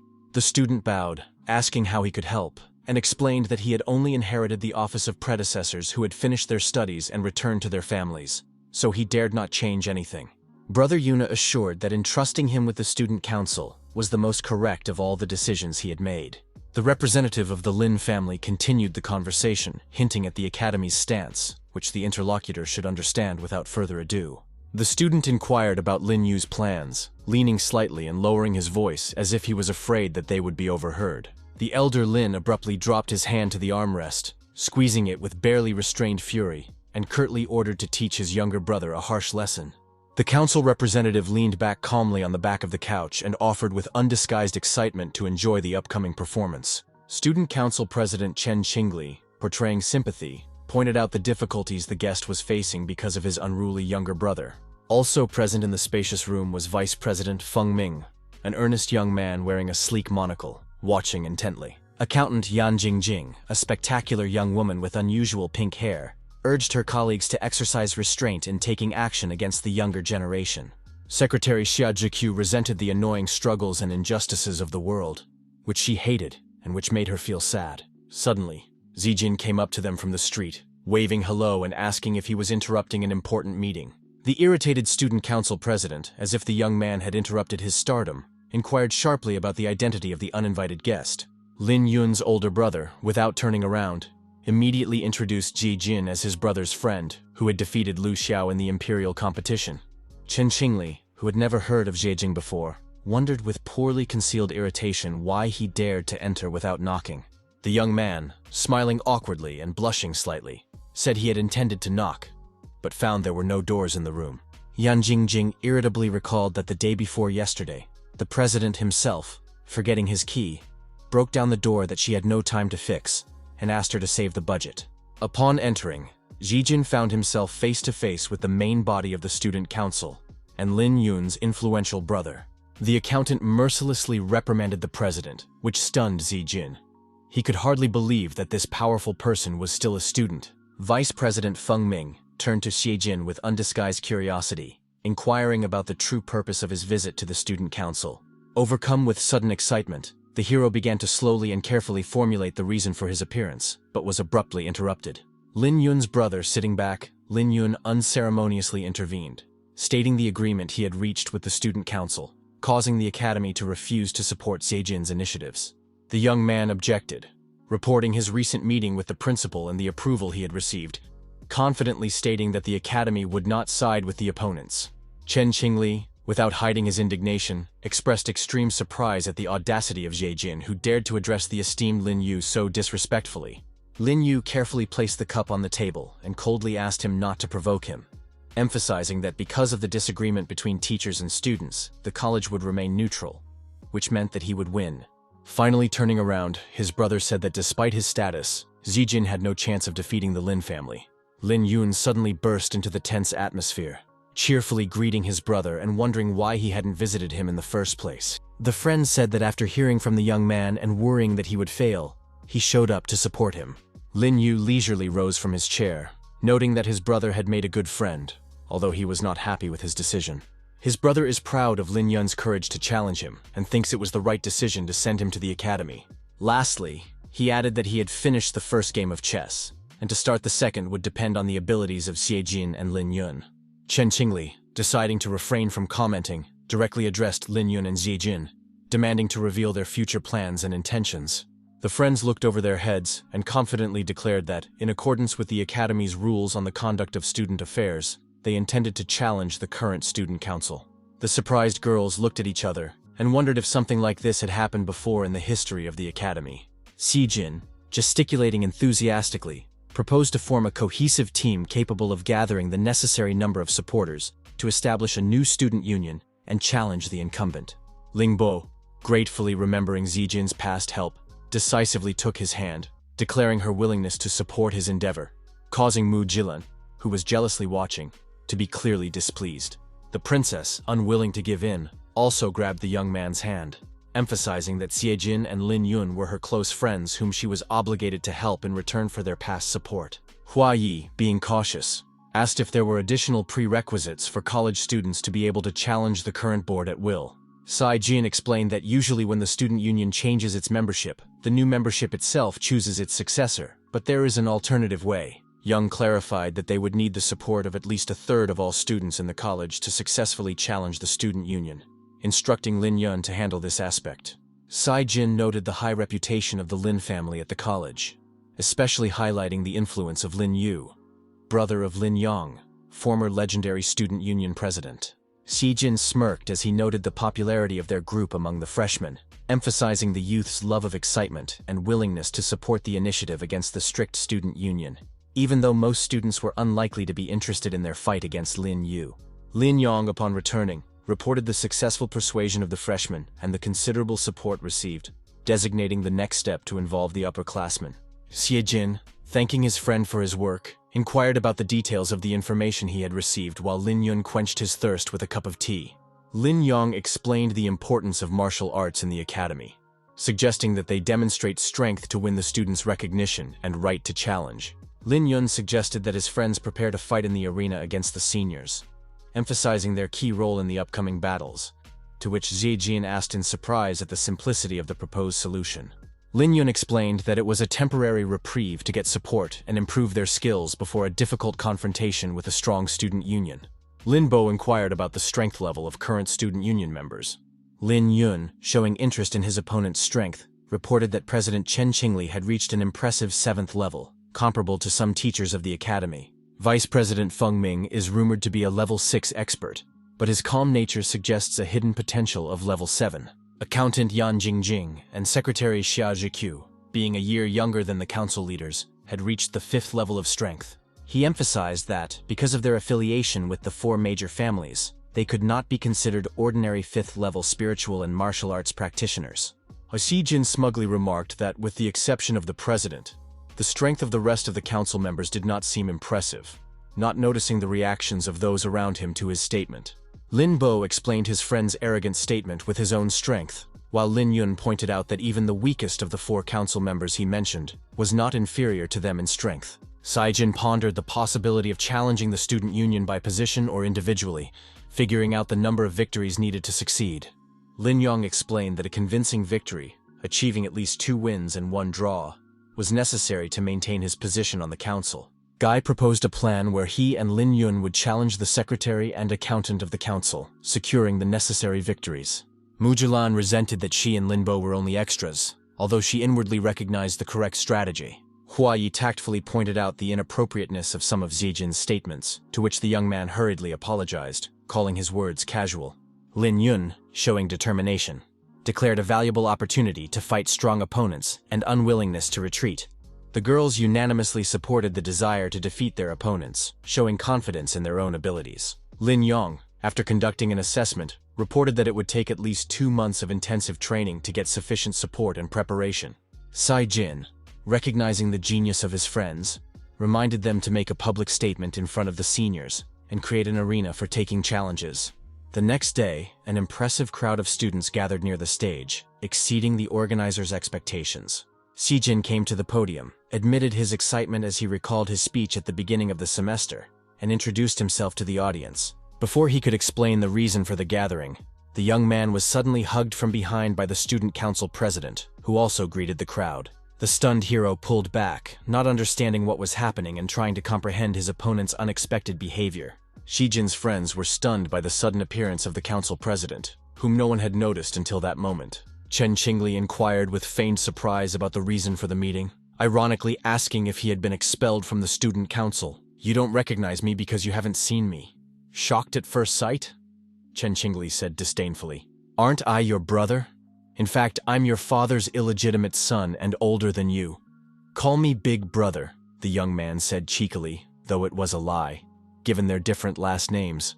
The crowd of students froze in confused silence, watching suppressedly as the situation unfolded on the stage. The disturbed atmosphere threw Zijin's friends into confusion, while the princess anxiously watched the young man's every move. Zijin, clearly annoyed by the proximity of the student council president, got into a verbal altercation with him, to which Chen Qingli tried to reduce everything to a harmless joke. The young man, playing along, told a made-up story about his father's illegitimate child, hinting at a possible kinship with Chen Qingli and their resemblance in appearance.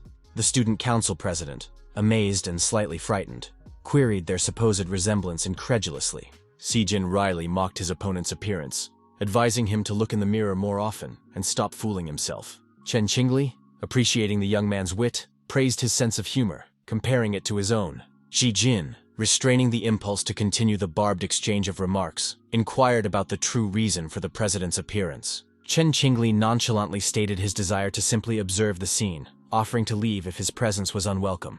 The young man, after rejecting the offer to leave, continued his speech, beginning with full confidence.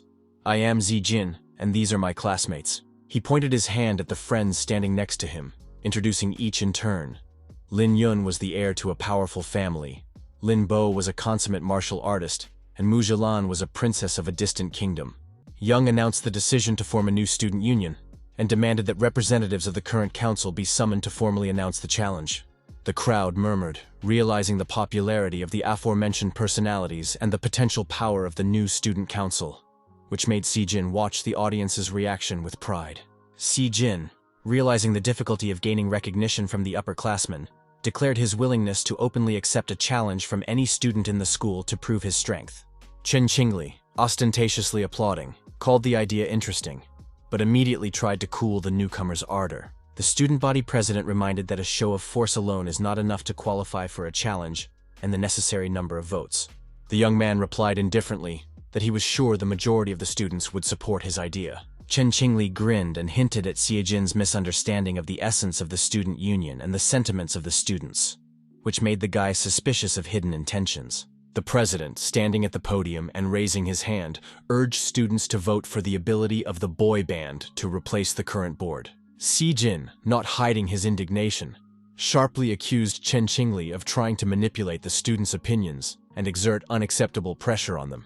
However, the young man suddenly stopped, struck by an unexpected sight. Almost everyone present raised their hands in agreement with the proposal of the president of the student council. Chen Qingli, pointing at the crowd with barely concealed smugness, ironically remarked that the situation wasn't that bad, and many people really wanted to shift the current council in favor of the newcomers. The president said with a bitter chuckle that their student union had the lowest level of support in the history of the college, and it was only the losers' lack of courage that kept them in power. Xie Jin, somewhat confused by this turn of events, heard from his opponent that they had unexpectedly easily gained support for challenging the student union. Chen Qingli, while maintaining a semblance of friendliness, advised that he would go to Teacher Wenjun to officially start the trials. Teacher Wenjun Zhengping, who suddenly appeared, exclaimed happily that he had been waiting for such a challenge to the council for a long time, and asked Xie Jin to give him some pleasant surprises. The teacher explained that his department organizes the venue and rules of the competition, ensuring maximum fairness for all participants without exception. Xie Jin, holding back impatience, asked about the date of the first fight, to which Wenjun explained. Many sites need repair after a long downtime, so the competition will not begin until next month. Hearing this information, the young man inwardly tensed up, remembering Lin Yun's words about the required 2 months of training, and realized with dismay that their training time had been cut in half. Chen Qingli, pleased with the effect he had produced, stated with feigned concern that he had helped ease the newcomers into the challenge, and reminded Xie Jin of his promise to accept challenges from all comers, adding that he had many friends eager to test their mettle in the duel. The young man was stunned by the unexpected turn of events, realizing that all his carefully laid plans had been disrupted. "This isn't just a tactic, he's a true madman," Xie Jin exclaimed. To which Lin Yun remarked with a slight chuckle that Chen Qingli was indeed an outstanding personality. Princess Jilan sighed heavily, noting that it was no wonder why they had found so little information about the student council. Apparently its members were not overzealous in their duties.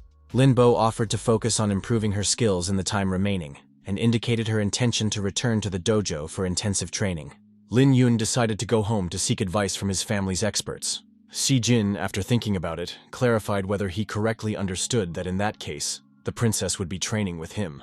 Teacher Gan suddenly appeared and said that he would personally take care of Mujilan's development. After all, it was the teacher's job. He praised Xie Jin for being strong enough and advised him to pay more attention to college trends, remaining as a decoy for potential applicants. The young man realized the teacher's rightness, but did not understand the reasons for his unexpected help. Teacher Gan, hugging the student, explained that the freshman's victory could contribute to his promotion to class leader. The hero went outside to see his friends off getting ready for an intense workout. Left alone, the young man decided to visit the academy's famous dining hall. The Royal Training Academy was famous for its canteen, which was staffed by true professionals in the culinary arts. This place was considered a shrine in the culinary world, due to the first-generation Lin Zun's concept of forbidding torturing children with food at the founding of the school. The academy's dining hall attracted some of the country's best chefs, offering a variety of cuisines and even legendary lost delicacies. The openness of the student kitchen attracted young chefs eager to improve their skills, raising a generation of culinary masters. Due to its location east of the imperial capital, the college gained fame as the Oriental Culinary Institute, becoming a center of attraction for gourmets and future chefs. Many students sought to attend college not so much for academic achievement, but for the opportunity to enjoy the fine cuisine of the famous dining hall. Even the prestigious university dining hall was not without its traditional shortcomings. One was the sloppiness of the cooks, who, citing shaky hands, often scattered food when serving it. Xie Jin, noticing the flying food, deftly caught all the pieces into his plate. Thanking the cook with a smile, the young man assured him that everything was fine. After paying for lunch, Xie Jin caught the attention of the girl who sadly thought about having to fight even for food. This girl turned out to be the secretary of the student council, who condemned Xie Jin for provoking a conflict with the council. "I can't help it. I'm a man with a big appetite. If I don't fight for my portion, I risk going hungry according to local rules," Xie Jin explained as he stuffed his food down his throat. The young man was surprised to notice the difference in portion sizes between himself and his interlocutor, asking about this differentiation. "What are you unhappy about? Do you have enough money or are you afraid the cooks will be counted?" the secretary asked, pulling out money for payment. "It's the most sincere, trusting relationship between me and the chef," the girl said, but suddenly changed in her face, as if she were ashamed. The cook waiting to pay also noticed the change in the customer's facial expression and was upset to learn that she had forgotten her wallet. The kitchen worker did not hesitate to take away the plate of food without hesitation, leaving the secretary without lunch, which caused Xie Jin to remark on the cruelty of the trust relationship. Realizing that she would remain hungry, the girl looked pleadingly at Xie Jin, silently asking for help. The young man had no choice but to pay for the girl's order, after which, feeling awkward, they walked away from the food stand together. Xia Jiqiu thanked Xie Jin for paying for lunch, calling him a good person and apologizing for her previous negative opinion. Xie Jin admitted that this was the first time he had been praised, causing a fleeting smile to appear on the girl's face. Shijin sat at the far table, avoiding looking at the secretary eating lunch across from him, but he couldn't bring himself to eat because of the tense atmosphere and the discussions about his intention to challenge the student council. Unable to endure the gossip about a possible relationship with Lin Yun, the young man jumped up, loudly urging those around him to stop or face trouble. Gradually calming down, he suddenly heard the girl ask him if he would give her the piece of meat he was holding with chopsticks if he didn't want to eat it himself. Before Xie Jin could even utter a word, Xia Jiqiu started eating meat directly from his chopsticks, and the young man was indignant that he was going to eat it. Pulling away from the meat connected to her mouth by a string of saliva, the girl asked nonchalantly if he felt sorry for her. Apologizing, she said she thought the young man wouldn't eat the overbite and offered to let him finish the piece if he wanted. Xie Jin smilingly praised the girl's appetite and suggested that she eat everything, not wanting to upset her interlocutor and finish it for her. An overjoyed Xia Jiqiu gratefully accepted the offer and continued eating from Xie Jin's chopsticks. Some strange one, thought the hero, observing the unusual behavior of the girl opposite. Xia Jiqiu licked her fingers with obvious pleasure, making Xie Jin assume that she really liked the food. Xia Jiqiu explained her relationship to food by talking about her childhood in the frontier army, where food was a strategic resource, and the importance of every morsel to the soldier's survival. Xie Jin thought about the girl's origin from the Xia family and the possible effect it might have on the relationship between the Xia and Gao families. The young man directly asked Xia Jiqiu if she knew the reasons for their challenge to the student union, wanting to hear her opinion. The girl speculated that the reason could be the disagreement between brothers Lin Bo and Lin Yong regarding the Gao family, which could lead to a conflict affecting everyone around them. Xie Jin expressed surprise that a member of the warlord family hated battles so much, contrasting with his expectations. Xia Jiqiu, with tears in her eyes, explained that any conflict tends to expand, pulling in more and more people and deepening the hatred between them. The girl emotionally uttered the words war and death, clearly reliving painful memories. Destruction. As a member of the Xia family, I deeply understand that pointless fighting only brings endless misery, Xia Jiqiu finished, with pain in her voice. However, the young man reminded that as long as humans exist, conflicts of interest are inevitable, and such thoughts can only cause pain. The girl agreed, emphasizing the importance of the Xia family's role in this context. Much to Xie Jin's surprise, the people around them began to discuss how two young people could have such philosophical conversations without paying attention to what was going on around them. One of the people discussing the young man turned to him, asking if he was really the same Xie Jin. Xie Jin turned around and wondered if these were the people Chen Qinglin had sent to challenge him. The strangers were quick to explain that they had nothing to do with the student union, calling its members crazy, and admitted that they were only acting because of the benefits promised by the vice president. The young man sighed and offered to go out and solve the problem, remembering that teacher Wenjin had allowed the test to be conducted without teacher supervision. Xia Jiqiu, quoting the Xiao family's military regulations, courageously offered to help Xie Jin with these guys in gratitude for the treat. Recognizing the girl as the secretary of the student council, the strangers began to retract their words about crazy people, clearly afraid of the consequences. Xie Jin, remembering Xia Jiqiu's dislike for fighting, offered to deal with these guys himself, so she wouldn't take any action. The secretary explained that although she hates fights, she hates it even more when they happen right in front of her. So if conflict cannot be avoided, she will take action. Quoting the first article of her family's military manual, the girl declared the need to quickly kill one combatant to end the conflict and lunged at the three guys with her spear. From such a blow, a huge hole was formed in the wall of the building, through which Xia Jiqiu calmly watched the result of her actions.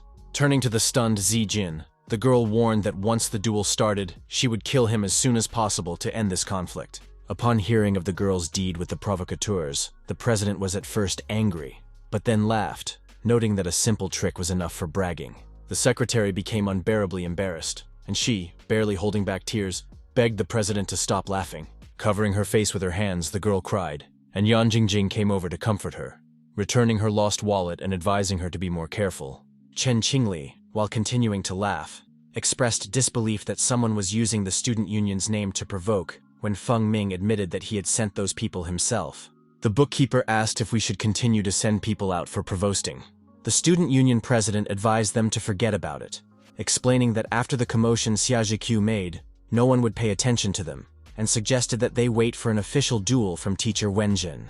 After he finished, he let the girls go home and asked the vice president to stay. As he passed by, Chen Qingli playfully whispered in his ear, "Take off your clothes." Feng Ming obediently exposed his scarred back at the strict order of the president. Chen Jingjing, standing behind him with his belt, began to furiously punch the vice president, asking who asked him to act on his own. He forbade useless communication with others without his permission and started hitting even harder, grabbing his hair and pulling him to him. The president said he was not interested in college or student council affairs. "There is only you in my life," he uttered, licking the wounds on his subordinate's back. "If you continue to disobey, I'll have to kill you. Do you understand?" he asked, to which the subordinate guiltily replied, "I'm sorry. Yes, I understand." A few days later, Zijin met with the secretary of the student council and boasted that after that incident, no one else came to challenge him. The secretary judiciously noted the benefit of judiciously avoiding unnecessary conflict. "But a battle between us is still inevitable, right?" the young man gently inquired, looking at her carefully. The secretary friendly offered a peaceful friendship in exchange for a voluntary admission of defeat. Teacher Wenjin suddenly appeared in front of them, solemnly announcing that the preparation of the battle venue had been completed. The teacher announced the first battle for the re-election of the student council, clarifying the participation of Secretary Xia Jiqiu. The girl, after hesitating a bit, stepped forward and confirmed her participation. The teacher asked Zijin who would fight from his side, since as challengers they could choose the order of appearance. The young man realized that there had been no news since his friends had been sent to training, and he didn't know if they would make it in time, or else the first fight would go to him. Lin Bo suddenly appeared, apologizing for being late due to the long search for the battle site. But luckily she made it in time. As he approached his friend, he asked how the practice went, to which the girl replied to just let him watch her perform. "The first victory will be mine," she said gravely and headed towards her opponent. The secretary, turning to her rival, noted their good trusting relationship with Xie Jin. "But on the battlefield, strength is paramount in the end," Xia Jiqiu added. The teacher offered a no-nonsense introduction to the stage and rules of the first battle. Xie Jin was astonished to see what awaited his girlfriend. They were to fight on a platform above a mass grave with various kinds of weapons sticking out of it. Standing on the war grave, the fighters will fight not for life, but for death, and only one will be the winner. The teacher drew the students' attention to the countless sharp blades in the pit, capable of cutting iron like dirt, posing a fall hazard. Xijin thought that despite the intimidating description, the real arena was a platform on top, big enough to avoid falling. Hearing his reasoning, the teacher turned around and started laughing, for the fall was inevitable. He explained that under load, the bricks of the platform will collapse until there is nowhere to stand. The boy noted the strange flavor of the teacher looking very happy. The mentor confirmed that the long overdue re-election of the student council is the biggest event for their department, and the guys need to please an old guy like him. He announced that the first to faint and fall off the platform loses, and advised not to throw their lives away, but to surrender in advance if they doubted success. So the girls entered the arena, and the first battle on the soldier's grave began. The secretary again asked her rival if she was willing to give up and avoid a fight. Lin Bo replied that her swordsman pride wouldn't allow her to lose without a fight. "Then I have nothing more to say. Life and death matter," Xia Jiqiu uttered, and they crossed their weapons. After the first strike, Lin Bo flew back, realizing the strength of the diminutive opponent wielding the heavy halberd as lightly as bamboo. "But it's not that I can't handle it," the girl said as she watched her opponent run at her with a weapon. Lin Bo solemnly said, "Lin Shen Liu," and began to slowly draw the shining sword from its sheath. They fought, constantly repelling each other's attacks with different techniques. Xijin's face changed as he noticed Lin Bo starting to crowd Xia Jiqiu. The teacher explained that the Lin Shen style, created by the talented swordsman Lin Lei, was a set of full brutality swordsmanship skills combining strength, agility, and elegance. A true master's legacy. The young man noticed that the girl's sword was different from before, and from the style of Lin Shen he had studied, and wondered if Senior Lin Lei had given her any special instructions. The father asked his daughter if she knew why. Despite Lin Shenlu's diligent practice, she had failed to reach the proper height. The frustrated girl said she was just stupid and needed to be enlightened. His father explained that Lin Shenliu was a swordsmanship art tailored to his physical training, and by nature a weaker daughter could not use the same techniques to unleash the full power of the sword. The girl was upset, for she should have discovered this truth told by her father herself. Her father admitted that he had raised his daughter on his own after her mother's early death, and understood her respect and desire to follow his path perfectly, becoming a swordsman like him, but didn't want to. Lin Le hoped that his daughter would find her own path and become stronger than him. The father said that the sword changes depending on the strength of the wielder, and instead of competing with him in every movement, the daughter should make her movements slow. He added that although her strength would not yet be enough to cut the boulder, her labors had not been in vain, and she already had enough strength to cleave it. Lin lay prompted to listen to the sound of the sword and think about it, not only as his daughter, but also as swordsman Lin Bo. Lin Bo skillfully defended herself against every strike from her opponent, who was displaying the skills expected from the Xia family guarding the country's borders. Xia Jikyu also tried to fight back skillfully, but her opponent's impenetrable defense prevented her from succeeding. Going through all the thoughts in her head, Lin was sure that she could win now, and threw a punch, injuring her opponent. Watching the battle, Zijin noted that Lin Bo's sword looked more natural than before. During past training sessions, the girl's strength wasn't enough to cut a huge boulder in half while standing against it. Not giving up, she used different techniques, believing her father's words that her current strength was enough to cleave the stone.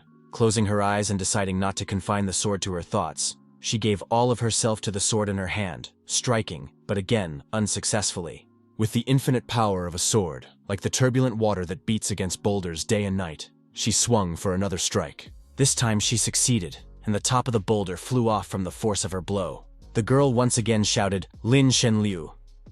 Zrania, putting all her strength and determination into it, and launched another powerful strike at her opponent.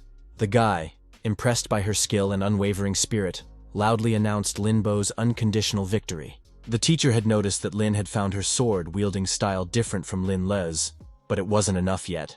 While the student, gathering all her concentration and courage, was about to deliver a decisive blow to the secretary of the student council, she, showing incredible stamina and willpower, was able to rise to her feet despite the blows she had received earlier. Not only did her opponent resist the previous strike, but she was also able to prevent Lin Bo from landing the winning blow by counterattacking.